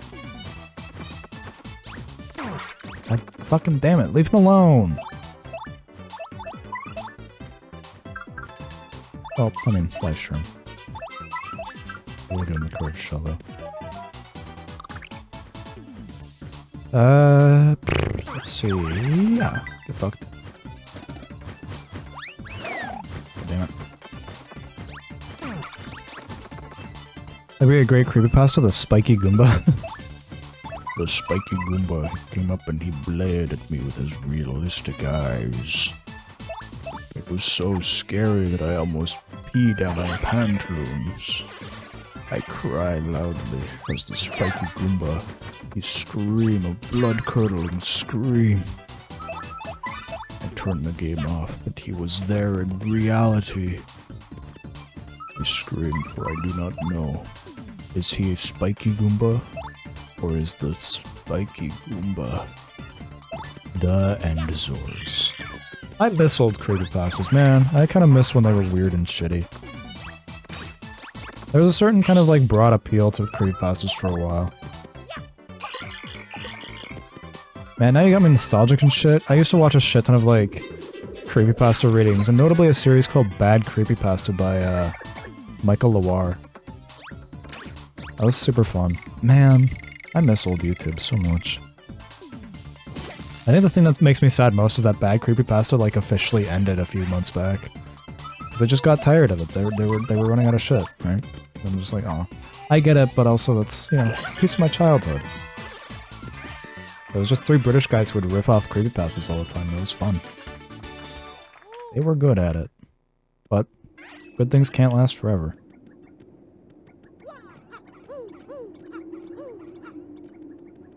Alright. Up. Good job. Spiky Goomba could be like the sequel to Scary Bowser.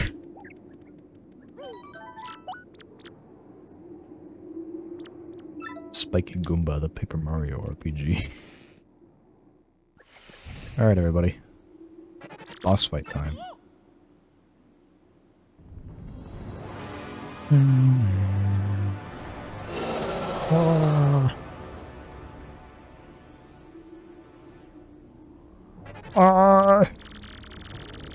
This is the fucking funniest goddamn boss in the ever. The original game, he actually came out and poked Japanese kids in the soft spot, and Miyamoto had to cover it up. It's true! It's true on Snopes. Bowser was so scary. Spiky Goomba was too. Spiky Goomba, that's why he has the spike, is to push in baby soft spots. It's right up there with like Lavender Town. And how Lavender Town song made kids kill themselves. Oh man, I cannot wait to hear this song in the remake.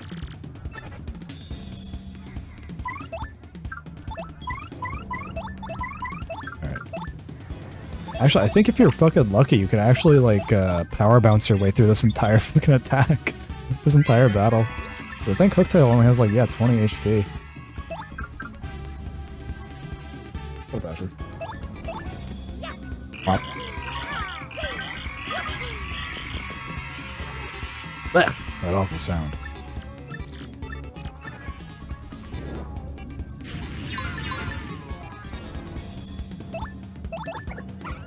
Up, up.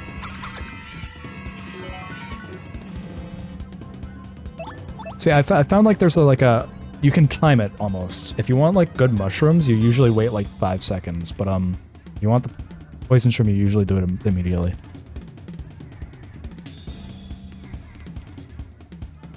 I remember hearing about Lavender Town as a kid and not believing it, but still being scared in case it was real. Good times. A creepypasta that actually like physically affected me, that like changed my brain chemistry for a bit, was the Majora's Mask one, Ben Drowned. I was actually terrified of the moon for like a month after I read that one.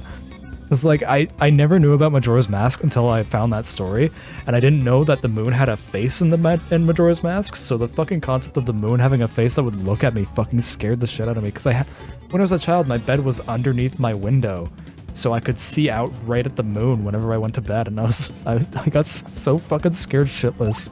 Like that actually fucking physically changed my brain chemistry for like a good month and a half.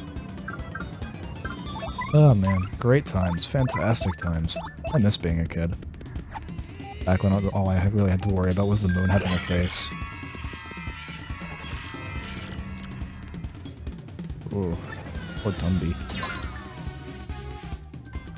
Okay, everybody, I want you to pay attention really closely to upcoming scenes here. Because, if they remove this from the remake, I'm actually gonna scream so loudly. There's such an iconic scene coming up that's so funny that actually, like, physically affected the internet.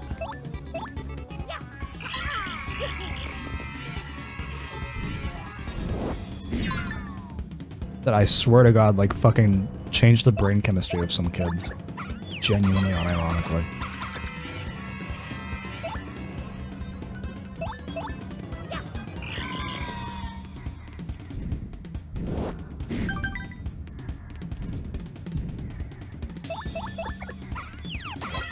Up. Oh, there we go. Wait, hold on a moment. I give up, please. I won't be so bad anymore, I promise. In fact, I'm sorry for everything. Yeah. To prove it, I'll give you 1,000 coins. What do you say? Can you forgive me? Keep your coins, fiend. What? You must be joking. You don't need any coins? Then how about the lovely, rare, extra special badge I have? I'll give you that.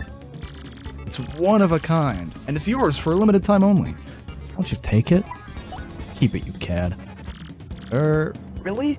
Pay attention, everybody. Well, I suppose I could apologize by letting you smell the bottoms of my feet. People pay good money to do this. I'm being completely honest right now. Really. So, care to take a whiff of the rich, yet delicate scent of my world-renowned feet? Maybe just a quick sniff. Okay, guys, I'm leaving this one to you guys. Maybe just a quick sniff, or that's disgusting. Maybe just a quick sniff? Oh boy. Alright, I'll pick that one. Just give me a second. Sorry, I have a friend who's like a dragon furry, and I just constantly make really shitty jokes. I reference this scene all the time to him, and now I finally I just sent a picture of it to him in chat. I just sent a picture of it to him, and so now he'll finally understand what the fuck I'm talking about. Maybe just a quick whiff. Thought so. No nostril contact though. Now, come here and sniff. Dumbass. Fucking bitch got bit. You were completely duped by my ingenious ruse. Coward. Should've let us sniff your feet, you fucking bitch. Oh yeah, no, they were completely like on it about I fucking pray they keep it in the remake. I don't think they will, but I pray they keep it in the remake. You senseless yokels, nothing in life is that easy. Your gullibility did you in. Alright, this isn't looking so good. I guess I'd better.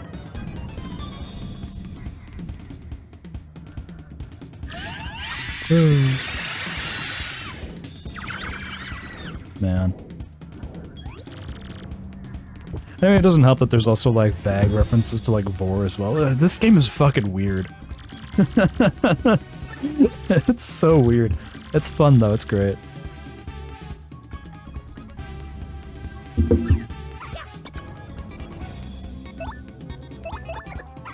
I think this is super cool. It's really upsetting that no other boss fight operates like this. Like, no other boss fight kind of, like, does something like this where you leave the stage. This is the only one that's ever done it. There are other boss fights where you, where the boss interacts with the audience, but nothing else kind of like this where you leave the stage.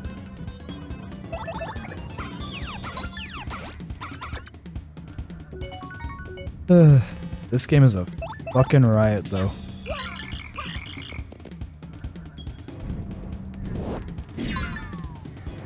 So we've got Pete Sniffing, Vor, and Giantess in one battle. You're so right, and it doesn't get it doesn't get any better, to be honest. Because, Flurry is a character that exists. And I love they did not touch her design. They did nothing to her design in the remake. It's perfect.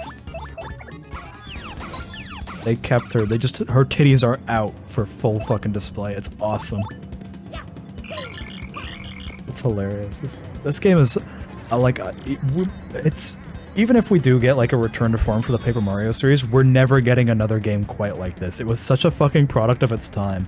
Where, like, weird fetish shit was still just obscure enough to where you could, like, reference it and still, like, treat it like it's a joke. And people be like, oh yeah, that's funny. Could you imagine if someone was actually like that? That'd be funny. Good thing no one's like that in real life, because people didn't know about that shit.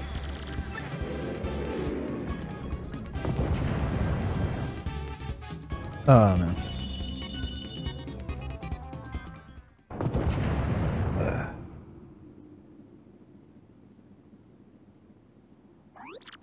Yeah, we did it. All we have to do now is search for the crystal star. You're right. What's going on? I'm so confused.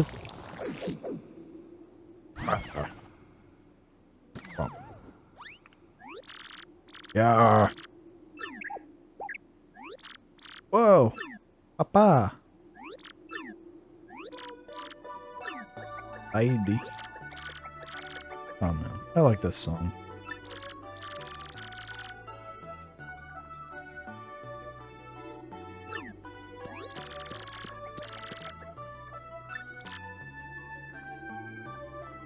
So yeah, his existence doesn't make a lot of sense, because how could he, theoretically, Koops was like a small baby. And like, I assume Koops is like 20, 21 at this current moment. So like, if he was like 5'10", 5'6", when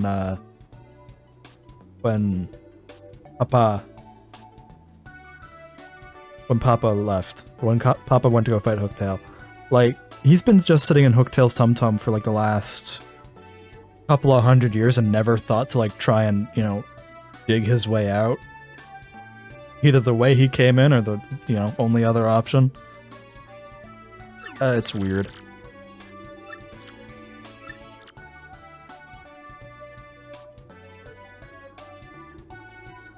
Yeah, right.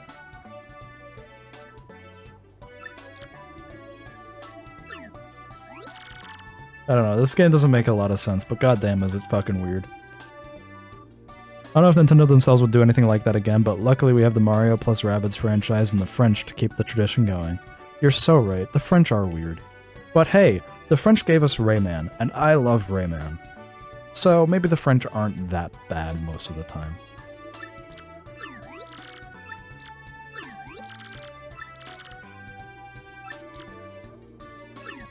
Hey, I know what that is. I have one.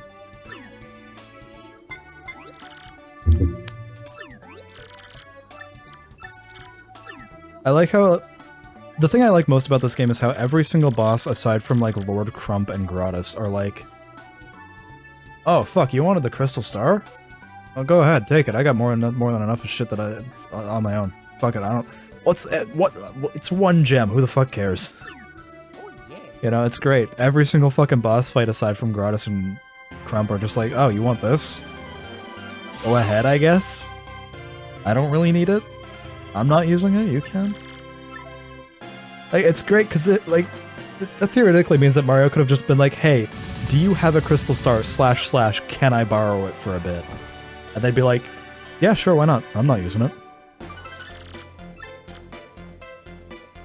The only, I guess Grubba too, but Grubber's kind of a bastard. Yes. Are we doing Bowser or Peach next? Because if it's Peach, I'm gonna actually fucking quit. No, I'm kidding. I will be upset though. I think it's Bowser. I think Peach is usually the last one that you do.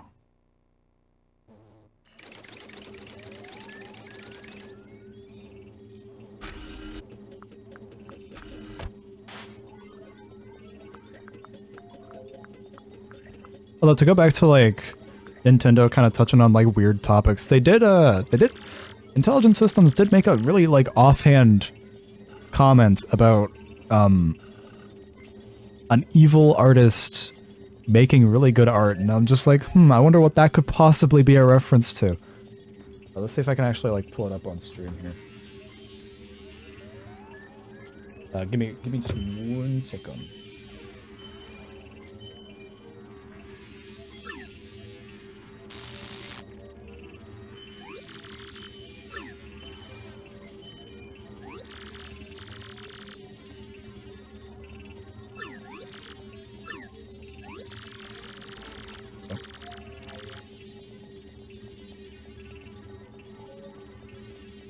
Someone just can't get over the fact that they designed one of the rabbits with like party, like panty details, and also the fact that the concept art for the Ghost Rabbit has keywords including sexy.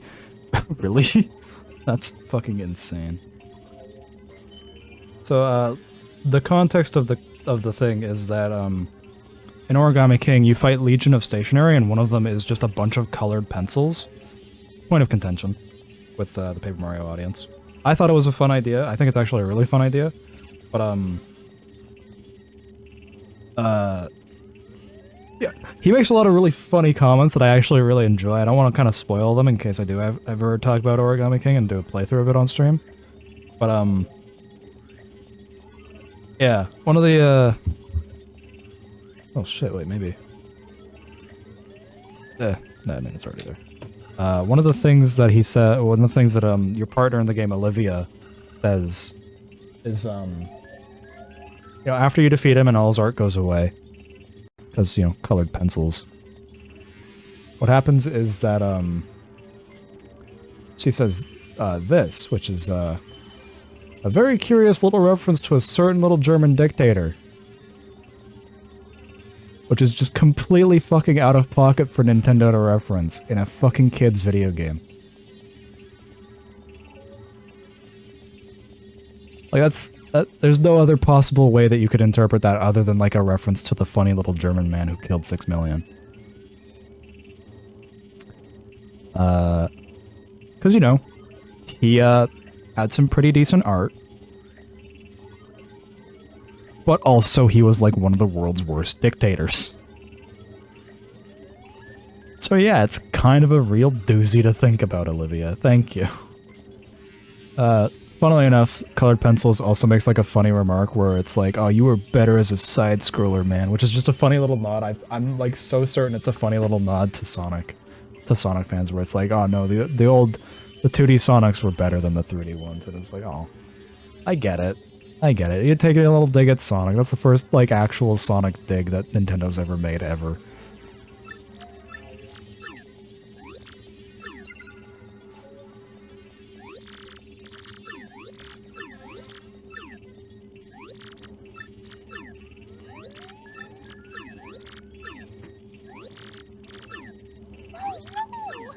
Yeah.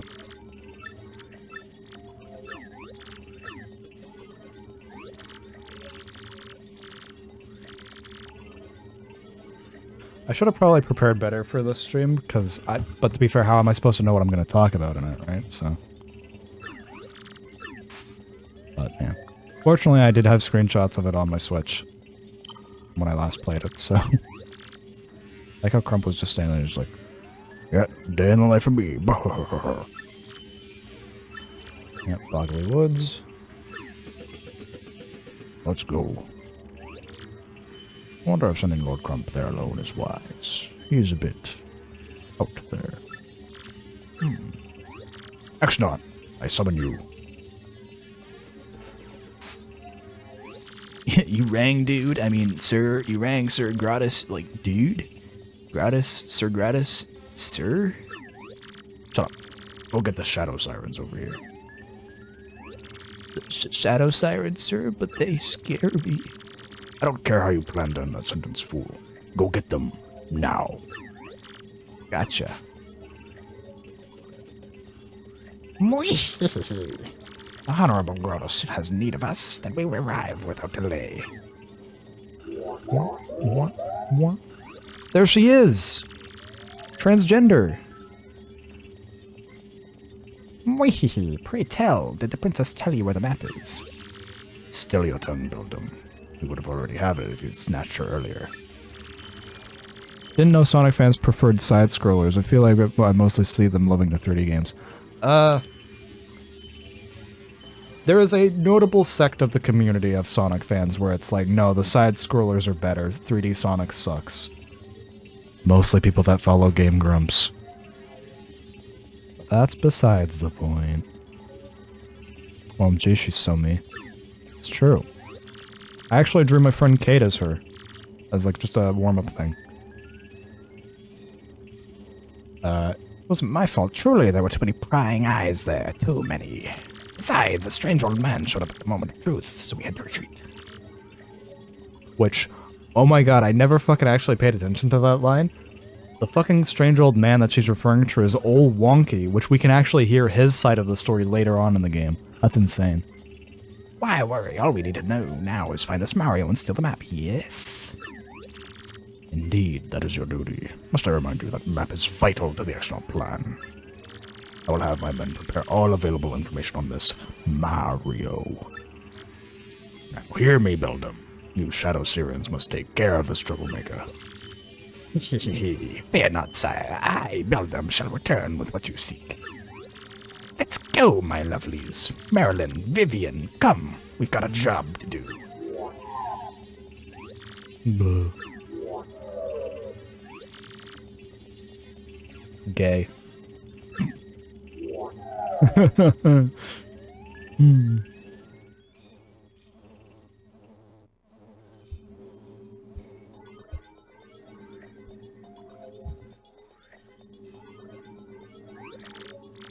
Oh dear, here we go again. Can't believe I'm kidnapped again. What the frig? I'm like, for real kidnapped again, Zors? WTF, bro? But hang on a moment, where in the world am I anyways? It's so unfamiliar. I wish I could at least let Mario and Toadsworth know that I've been caught. Oh, doll, I think she knows. There's an infamous glitch in this game where you can like,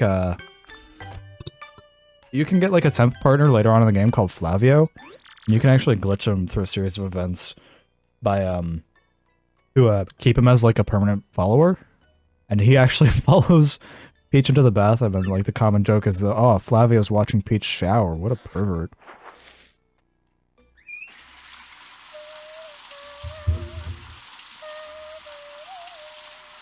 Jeez. It's already like 2 p.m. for me. God damn.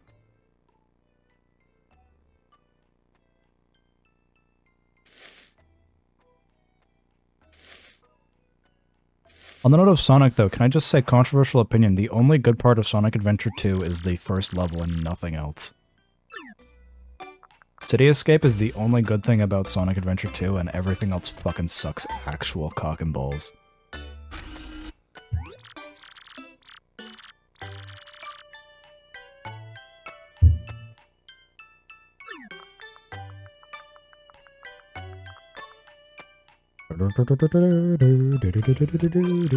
Weird, doesn't look like anyone's around.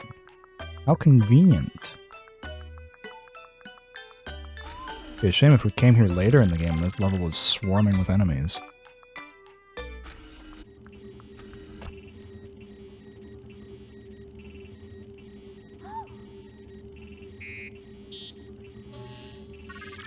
Hello, Princess Peach. How amusing. I am right here before your eyes. I am this laboratory's main computer. I am the Tech XX. Many call me Tech. You may. Sir Gratis created me to be a perfect computer. One that is flawless in its reason. He's that awful dome-headed thing who interrogated me. That's a fucking bitch. So rude. I mean, he is kind of a dome head, but like still bitch. Rude.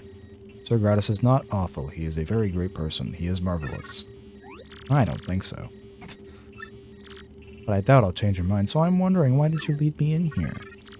I'm unsure. An unusual program deviation occurred when I observed you earlier. My higher brain circuitry malfunctioned and nearly overheated at your image.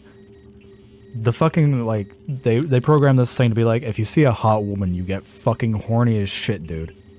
And he saw Peach and was just like, holy fuck. Like, how are you supposed to read it as anything else? Also, an unidentified impulse sped through my processors. Dude got fucking rock hard at the sight of Peach. There's more to this phenomenon as well. I ran diagnostic problems, and their solution was, I want to know more about you. I want to observe you. I want to treat you like a rat in a cage. Perhaps put you through a little maze. Tech just gives Peach like those fucking stupid, like fucking insanely elaborate hamster, like Metroidvania courses that people set up for them. There's this one person who set up like a bajillion million of them, and they described it as like, oh, I made a fucking Metroidvania level for my hamster in real life. And I'm just like, holy shit. Insane. I wish I was better at Metroidvanias, because I'd like them a lot, but I stink super bad at them. I kind of like Dark Souls in that way.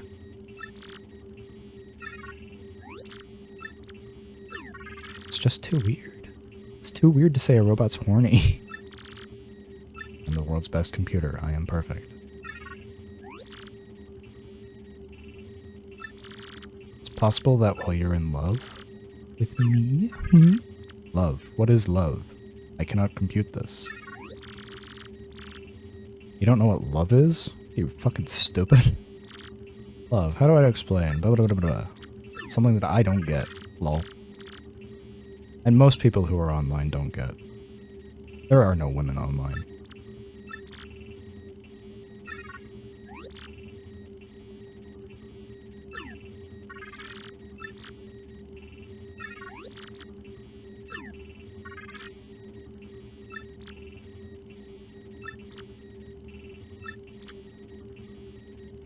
I'm so glad that at the end of the game, Tech, like, leaves the base and just kind of, like, injects himself into Peach's brain.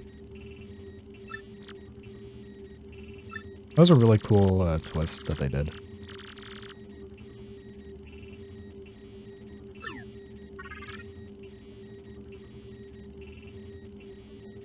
I understand you are angry. That emotion I comprehend. I understand angry. I don't understand horny.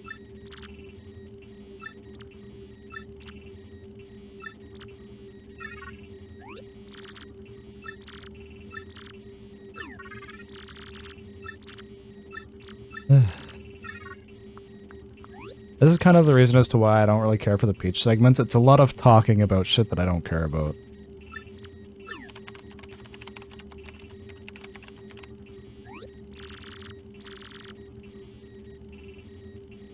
I mean, not just that, it's also like a lot of, like, they wanted it to be like cool stealth sections, but they didn't commit to it fully.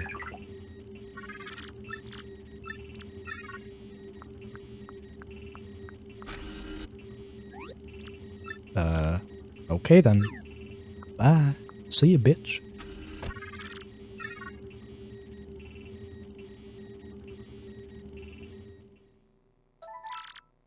Yes, save our progress up to this point is Super Mario, a paper RPG.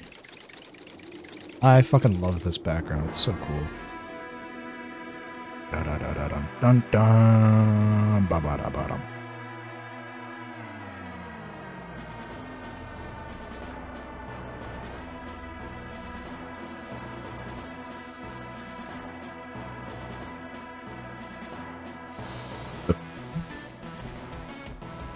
There he is!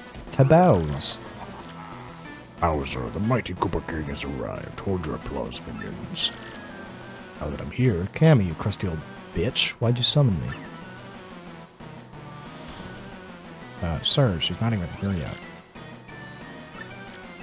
I'm really sorry for the inconvenience, but please wait at the rear of the room. Yeah. Ah, man, I'm attractive. Every time I look at this, I'm overwhelmed by its coolness.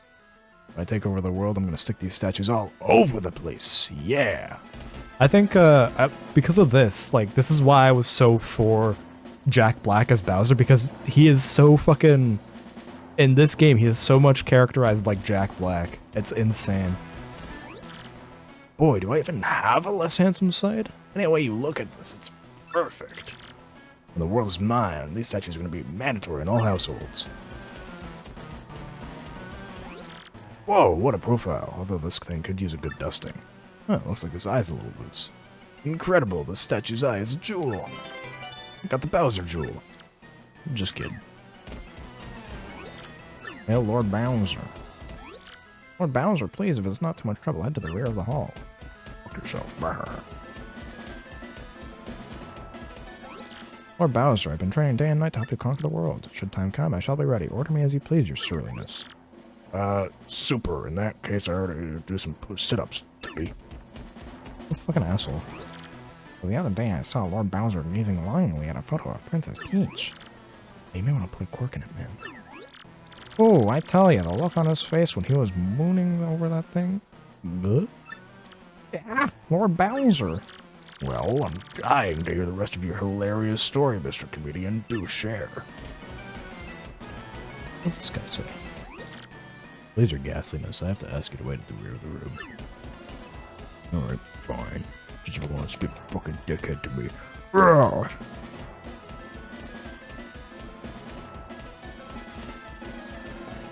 Look, it's Papa Bows.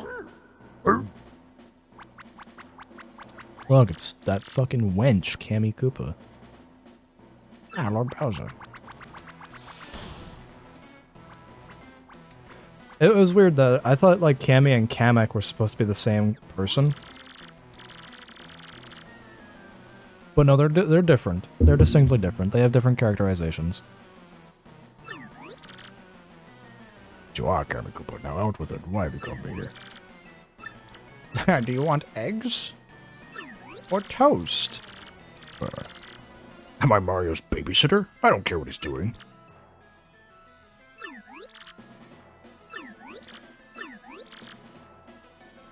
Star-shaped jewels and those crystal stars.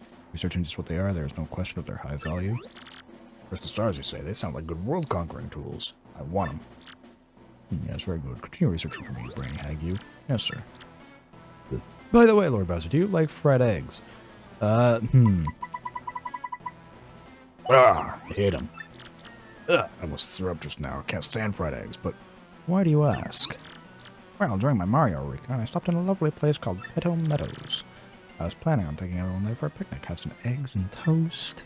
Of course, I wouldn't think of sending out invites without asking you first, Lord Bowser. A picnic, you moron! This is no time for fun. See, this is why my evil plans always derail, because you clods always goof off. Arr! Stomp, stomp, stomp, stomp. Oh dear, Lord Bowser, please calm down. Remember your blood pressure. That's Kamek. Mumble, mumble. What? Is this true? Lord Bowser, terrible news. Some bold fool abducted Princess Peach and... But what? Tell me you're lying, Cammy. How? When? Where? Who'd do such a thing besides me? I'm afraid we don't have that information quite yet. The investigation's ongoing. Oh, a robot of sorts?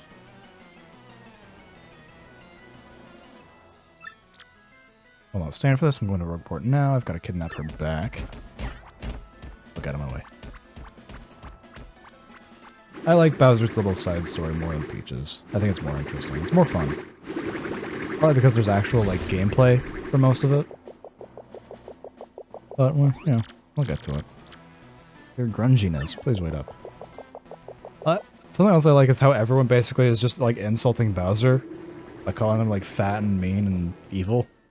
But he's just like, yeah, that's what I want to be called. That's awesome.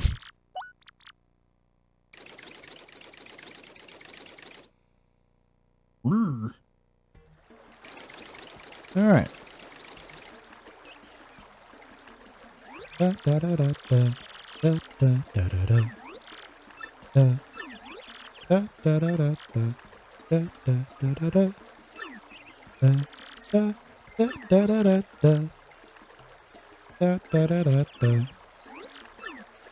Thanks, guys. Goodbye. The bearer of the magical map shall unfurl it before the 1,000-year door. When this is done, the stars shall guide the bearer to the crystal star with pure light. And it didn't stop there. Each crystal star shall point to the next. That's what the book says. Which means if we tell, yeah, we know. We know, Goombella. We were there. We were fucking there, Goombella.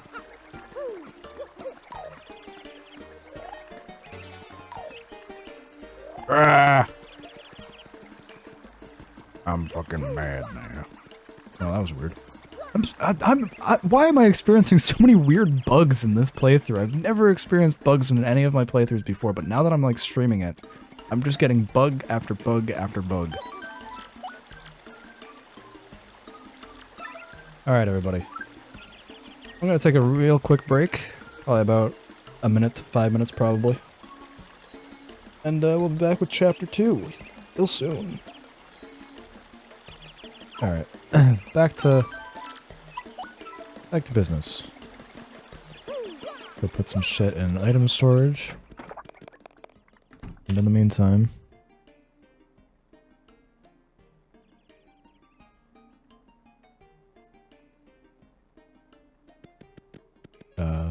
storage.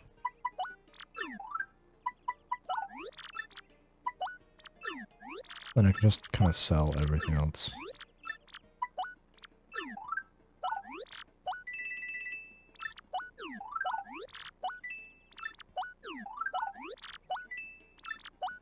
Fortunately, because of the fact that I did the contact lens mission first, we're gonna have West Side Rogueport open up now, so I can actually get some better items right out the gate.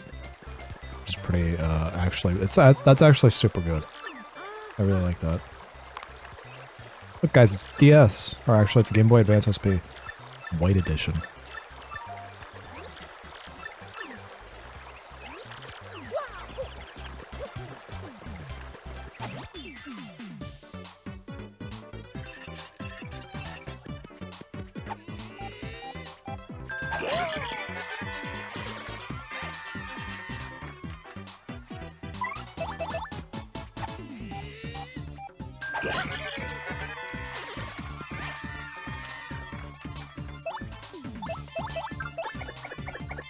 Yeah, bonk, bonk.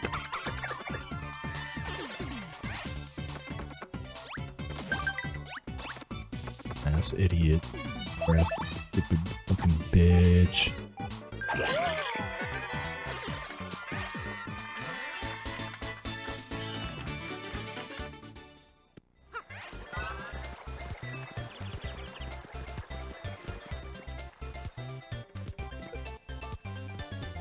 Nah, fuck. I didn't want to go back.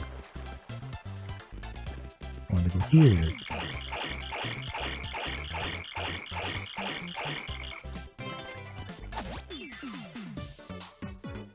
I don't even think horsetails sell particularly well. They're just, nice to have on hand. Just in case. I swear to God, there's like a trouble or something that needs like a fucking, there's a trouble that needs like a horsetail or something like that. So I just always get one whenever I pass by.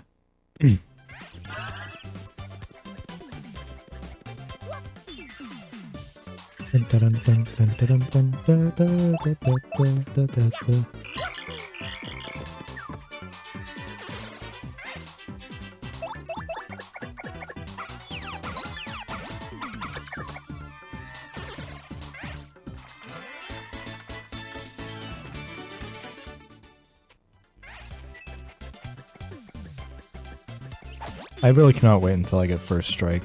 Hopefully I can get that really soon.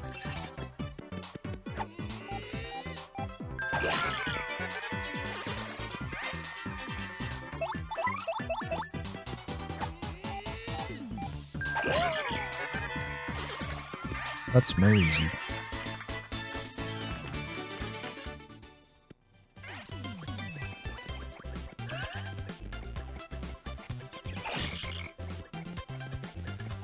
Hope you guys like that cricket sound, because that's all you're going to be pretty much hearing for the rest of the game until I get all the attack effects badges. They're just fun to have. They change out.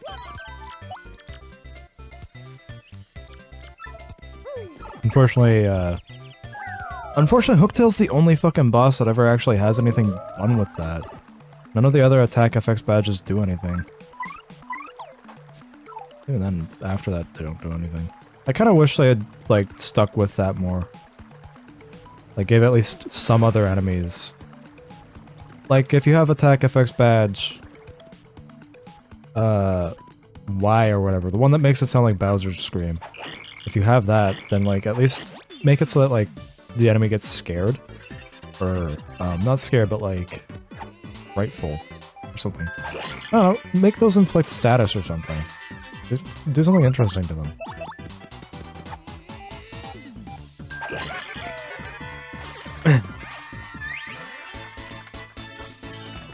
It really is weird that Hooktail is the only boss that kind of operates the way it does. There's no other fucking character like Hooktail in the rest of the game.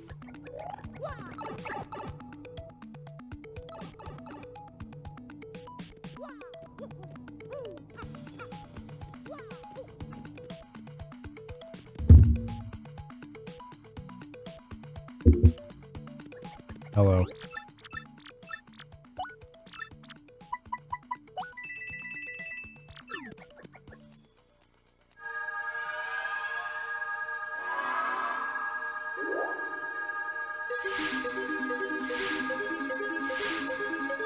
I'm unsure how long these each last, but I know that the special path is the best one. But it always happens when you least want it to, though. That's the downside. Usually what it'll do is it'll boost your attack, it'll boost your defense, or it'll like make more items, more star points, or more coins appear after battle. Obviously the best one is more star points, because star points is levels. But you can get lucky and if you charge up for a long time, and then you if you charge up for a while, like use the charge badge, go inside it, until you get that one. If you get lucky and you charge up a bunch and then get that one, you can actually, get some serious damage going. Yeah. Like I said, it's a really long story, but here it goes. My big brother, that's you, bro, a letter from Princess Peach and took off. Left behind as usual, I was cooking a snack at home when another letter arrived. We don't get so much mail, so I was thinking, huh? This was what the letter had said. Letters, my name is Crepe. I am a cabinet minister of the far-off Waffle Kingdom. Blah, blah, blah, blah, blah. I'm just, yeah. You believe it, bro? If you want to hear what I've been up to, just come find me, okay? I'll be around. Just take care of this guy. I can take you. Fuck you, guy.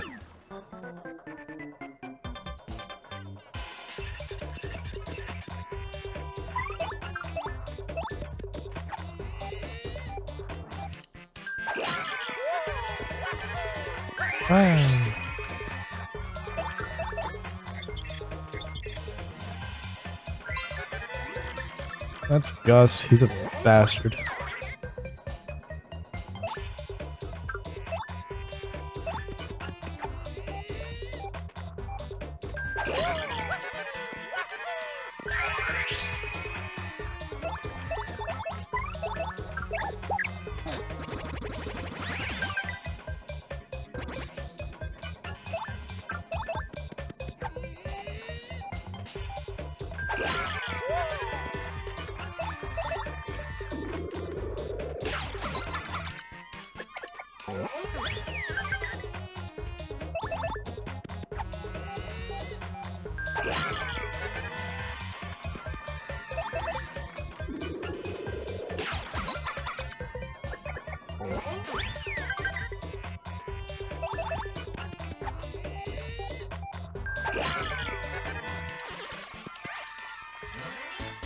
Check it out.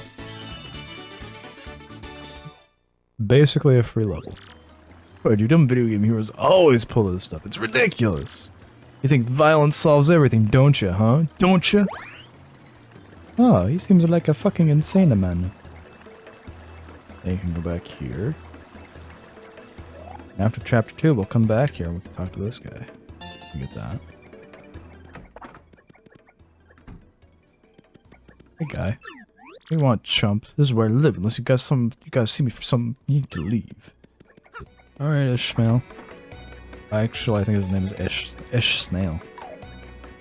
Snailish.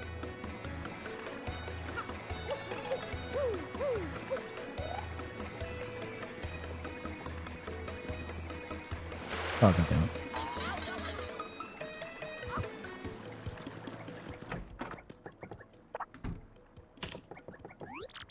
Hey, this is your first time in the Troll Center, blah, blah, blah, blah. Fortunately, you have to go through this one, otherwise, you can't do any of them.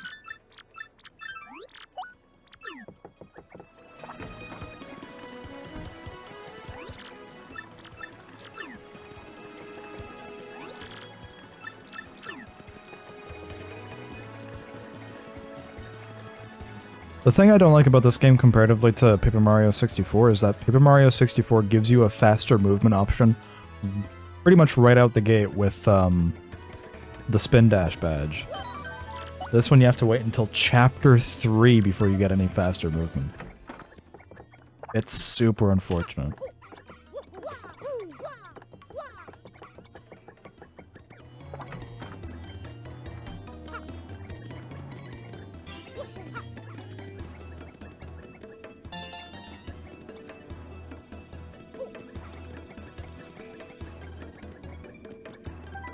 Hotel, beware. Beauty corner, Koopa-Coo. Hey ho. Bruh, you can get W emblem this early in the fucking game? Oh, I gotta sell badges to fucking get W emblem this early in the game. I want to be Wario for my entire playthrough.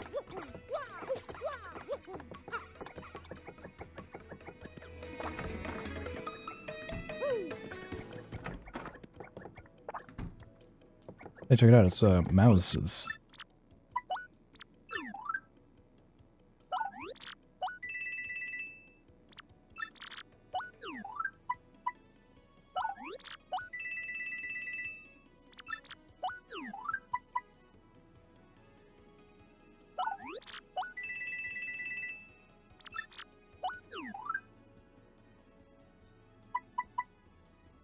I mean, I'm rarely ever in danger, so...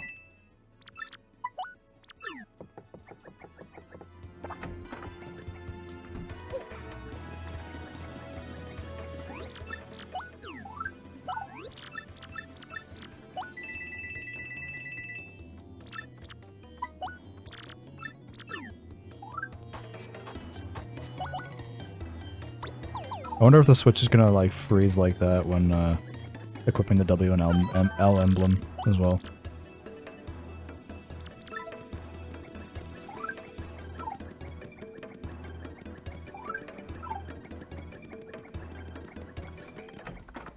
I'm fairly certain. Dang, I don't even have enough money. Fuck. Let's go grind, guys. Let's go fight some battles.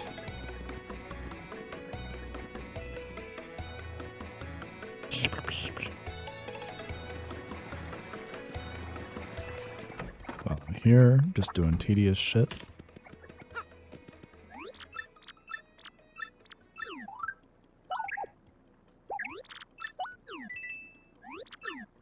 Shazippy!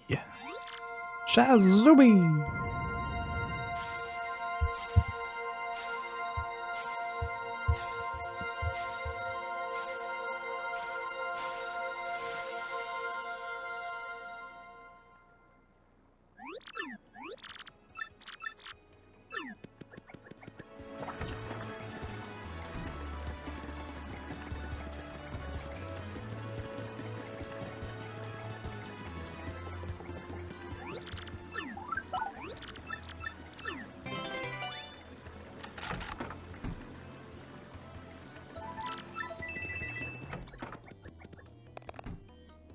I don't think there's anything of value in here.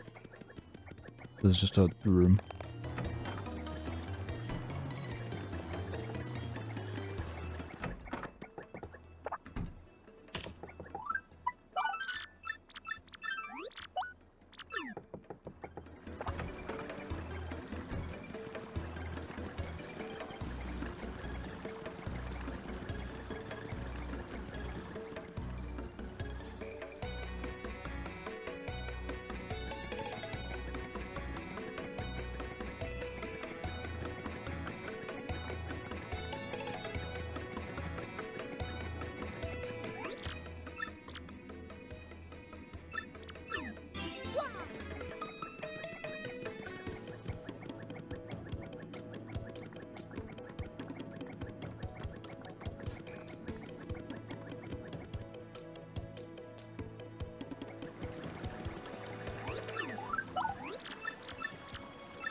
Awesome, I can now afford to get, pay my rent.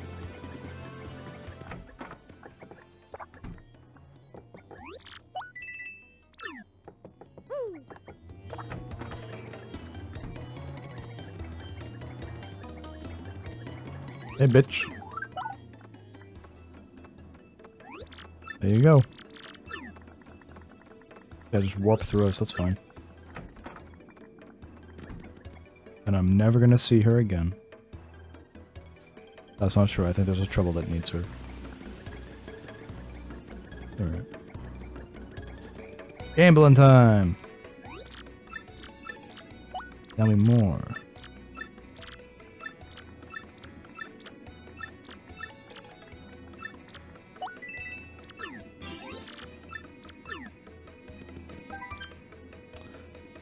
I have never gotten I've never gotten anything higher than like a one-off time that I've gotten the like 2-number one. So I doubt I'm gonna get the jackpot at all this stream. Nope. None of them match.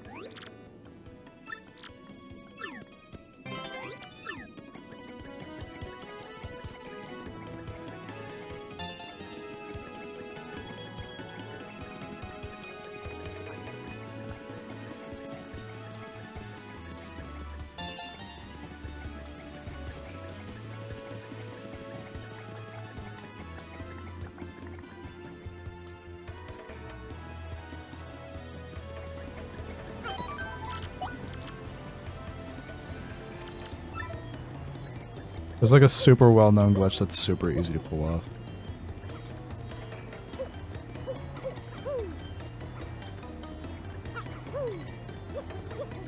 I'm just gonna do it really quick. Just that easy to pull off. See? Check it out. Unfortunately, that's all there is to it, and now I'm stuck here. Like, check it out, you can like clip through the train and shit, because I didn't intend for you to get here. Because I didn't put the fucking invisible wall. I guarantee you they'll fix it in the remake, but yeah, they didn't put the invisible wall high enough. So, unfortunately.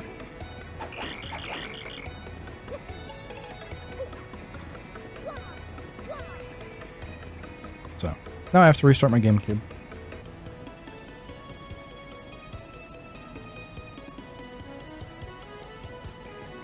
Alright.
There's a little wonky, by the way, that I was telling you guys about.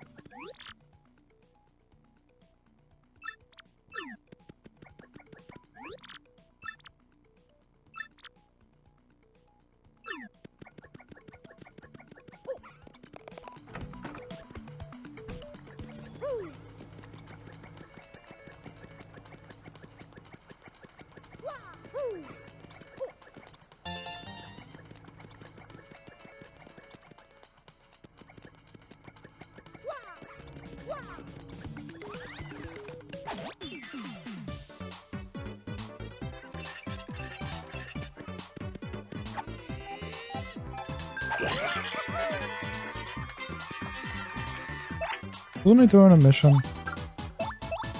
Wasn't I doing a trouble? I don't remember. Oh, no, I wasn't. I just finished one.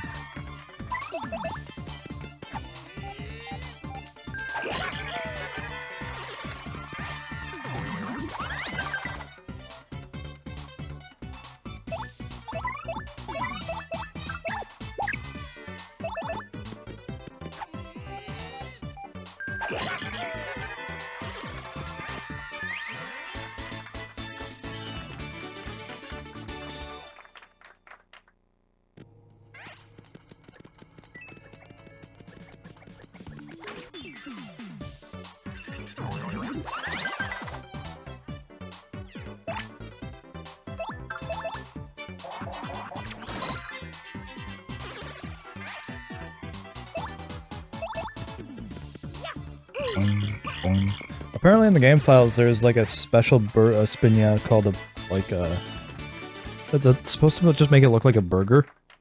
That's funny. I like that one. I wish they used that.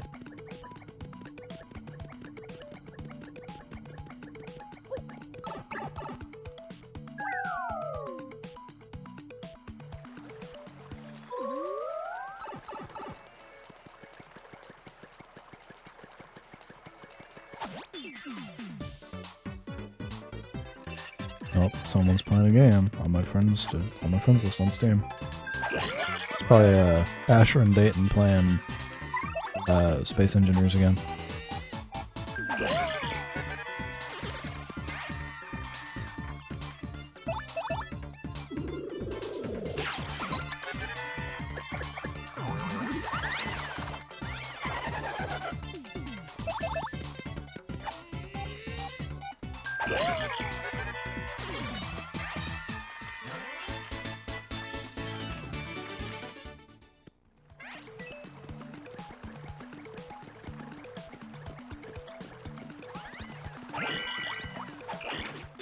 God damn it. Go struck first. Never mind. I struck first anyways. Hi-hi-hi-hi-yo. That's fine. I'm okay with that.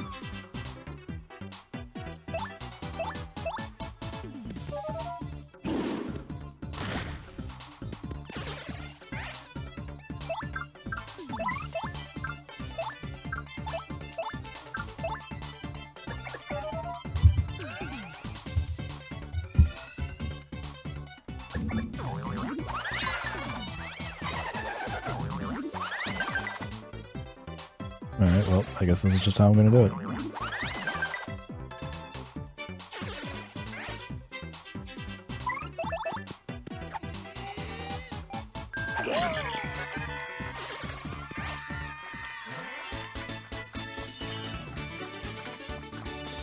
I always like when games use 2D sprites to build 3D objects. Oh great, now I'm gonna have like a fucking infinite amount of coins that's just gonna drive me insane.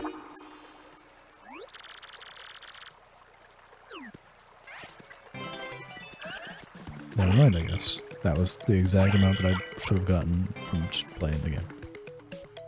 Okay. Alright.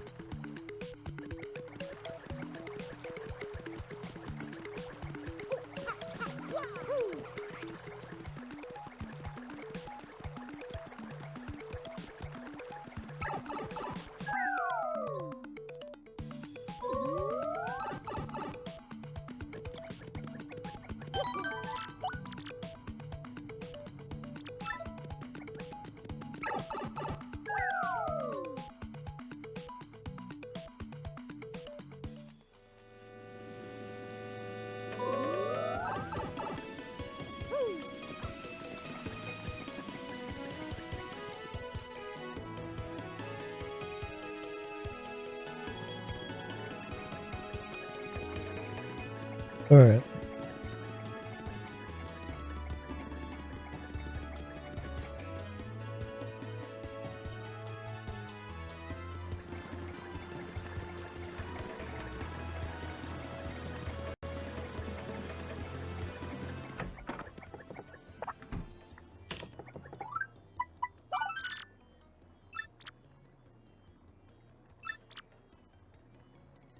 Fireflower, Sleepy Sheep, and FFSSTT.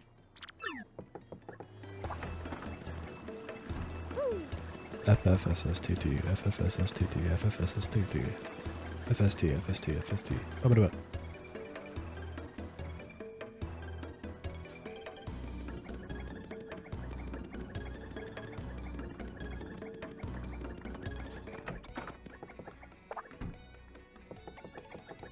Three, 10, 8.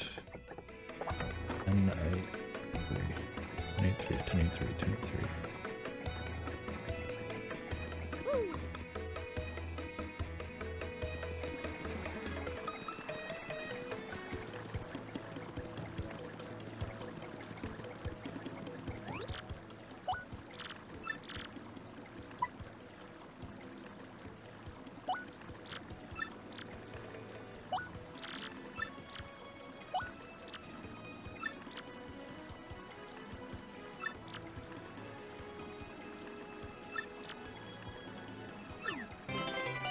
Thank you.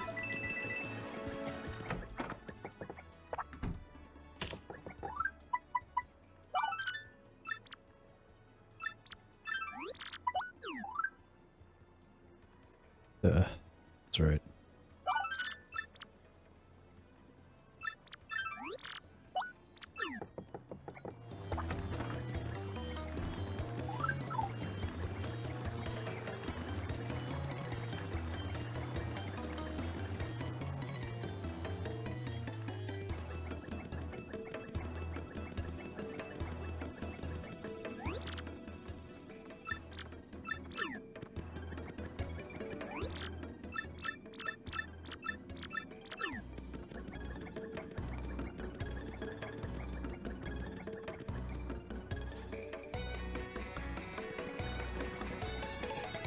Alright, let's do this one.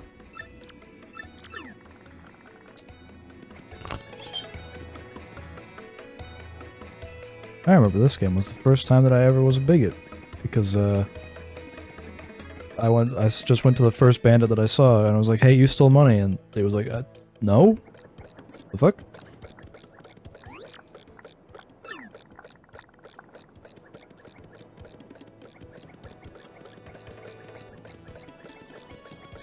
It's not a very fun story, but it's a true one. It's true.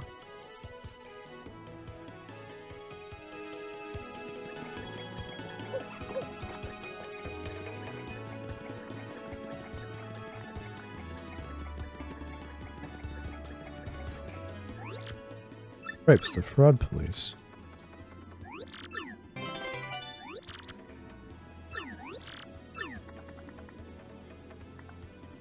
Go.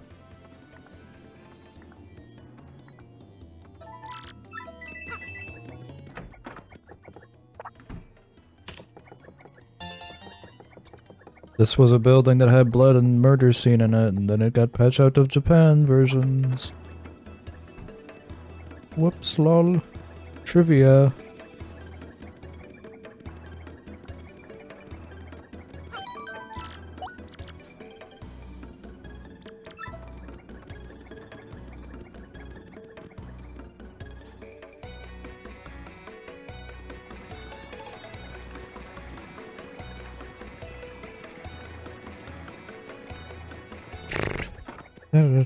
This is just me doing busy work. I like doing them.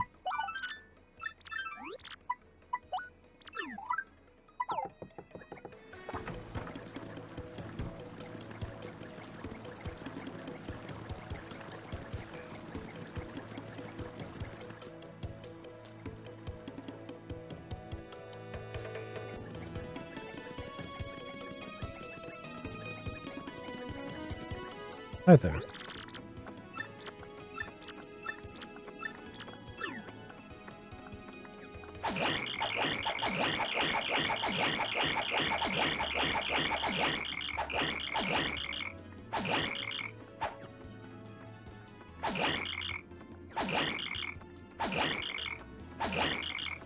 There you go.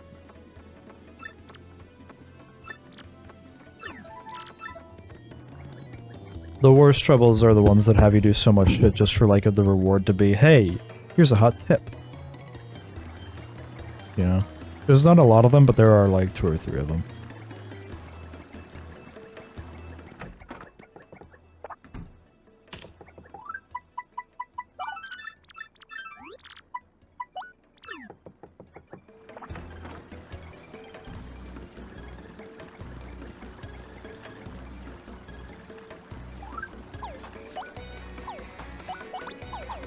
Alright. I'll use that mushroom in my inventory to cook up a shroom steak, and I'll give that to Bomberto.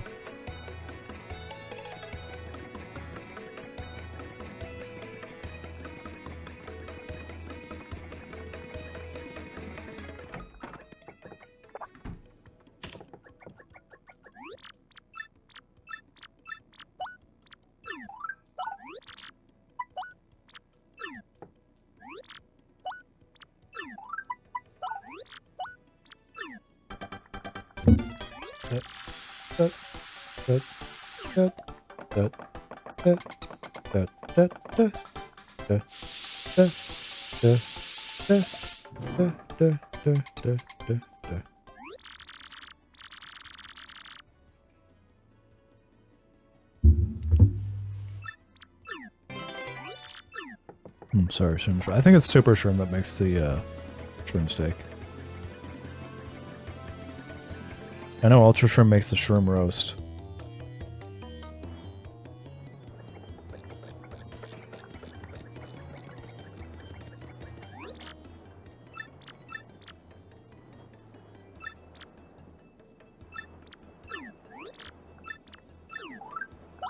There you go, guy.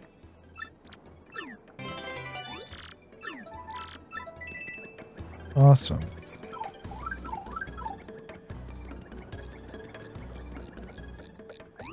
Hey, you're Mario. Wow, this is so cool. I never thought I'd meet Mario. Do you want to make an investment, Mario? My name's Mario. I'm heading out to Mario to be Mario. I lived my life hoping to Mario, and now my chance of Mario. I still don't have enough Mario. Could you please lend me some Mario? You're poorer than I am. Oh, Lumpy.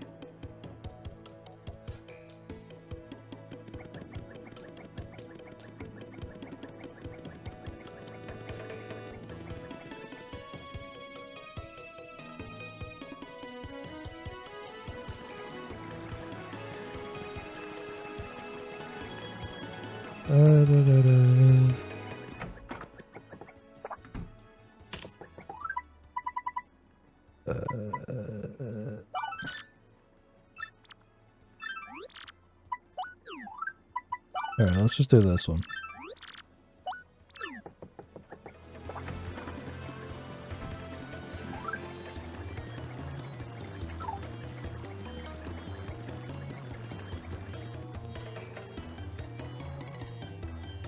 Part of me kind of wishes that like the remake makes it so that you can accept like multiple troubles at a time and just do them all in one shot.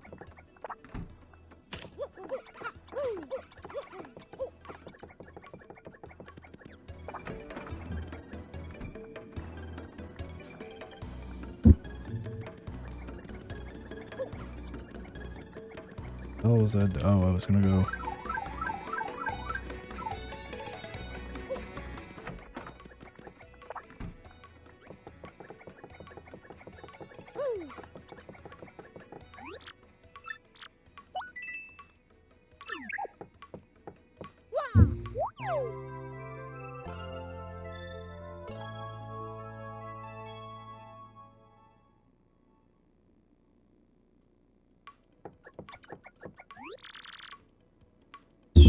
Did you sleep well? Kind of.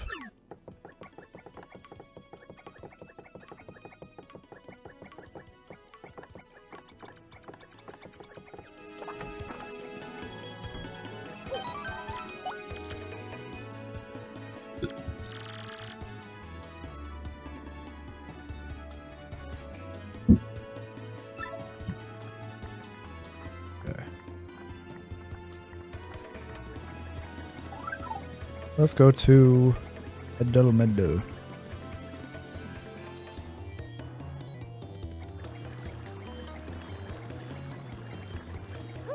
Unfortunately, I have to go the long way because I'm actually not far enough to be able to use the things effectively. But that's okay. I'll do my best to rush through it. I'm not going to go through all the enemy fights this time. It's not really worth it anyways. It's not really worth doing all the fucking enemy fights this time around.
Did I even get that fucking one?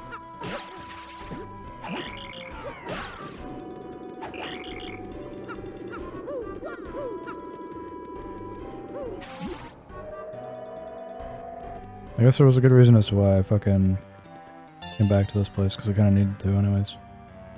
Missed some shit.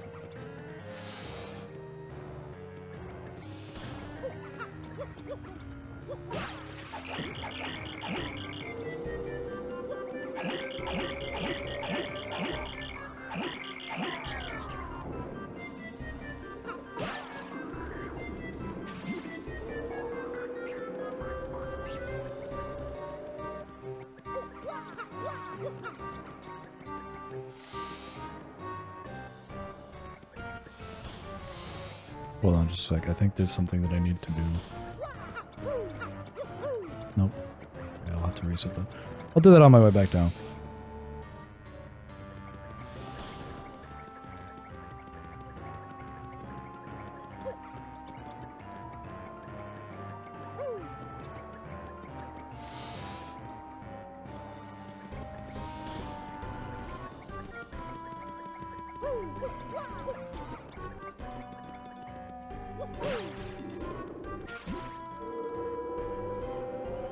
There he is.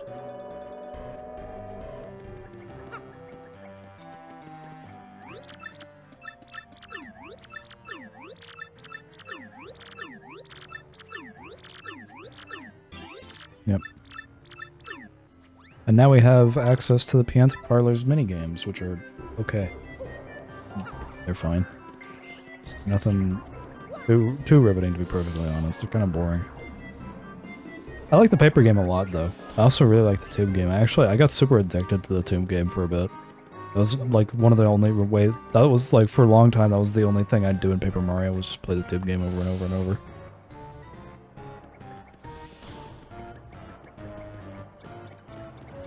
I don't care.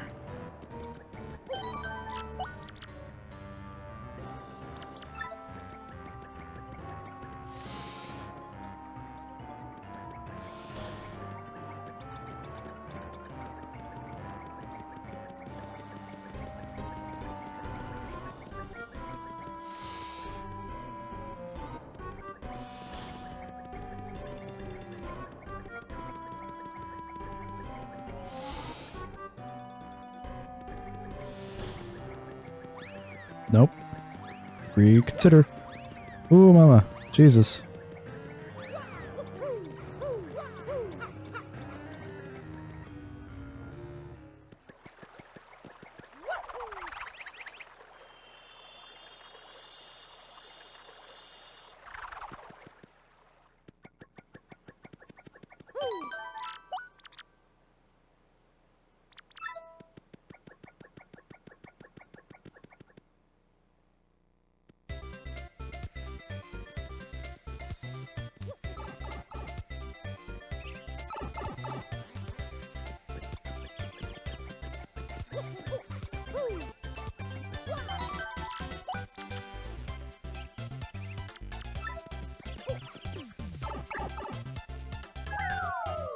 This is what I mean, though, or, like earlier when I said that would like the remake to make it so that you can accept multiple quests at a time. Like, even if it's like 3 at a time, that's fine.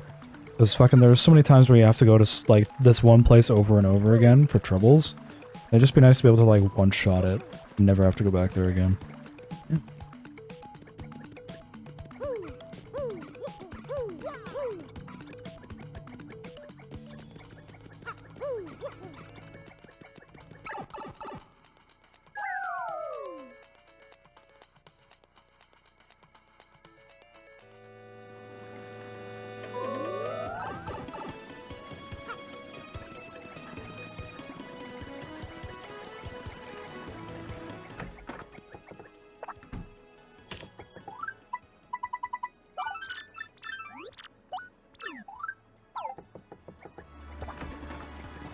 Nah, you just gotta go talk to Croup for a while and it's boring.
Well, Murphy, you must have gotten my request. Good, good.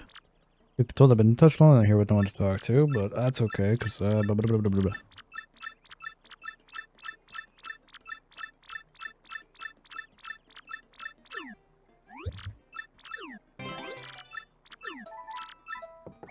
Bleh.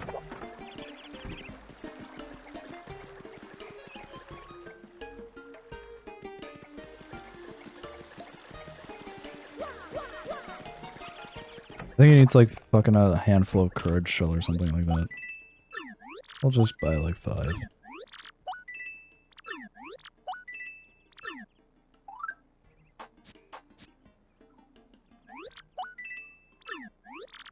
Maybe I'll buy 6.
And, store Ultra Shroom. Save that for when I do the pit.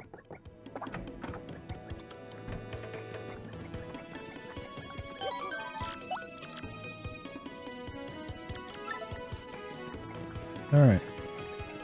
Now, let's go to fucking...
There's something on the other side of the room that I want to get first.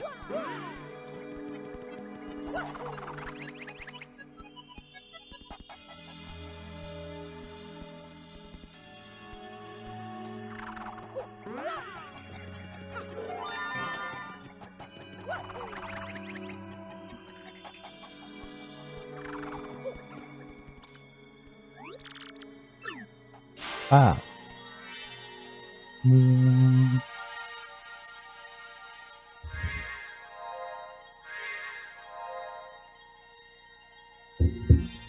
I'm so curious about how it's gonna look in the remake.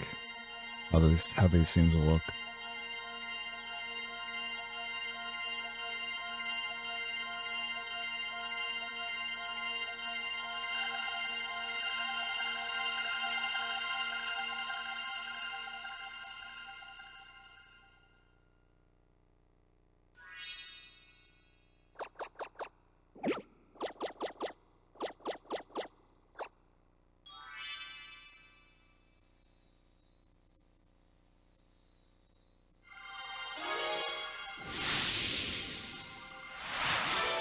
Right.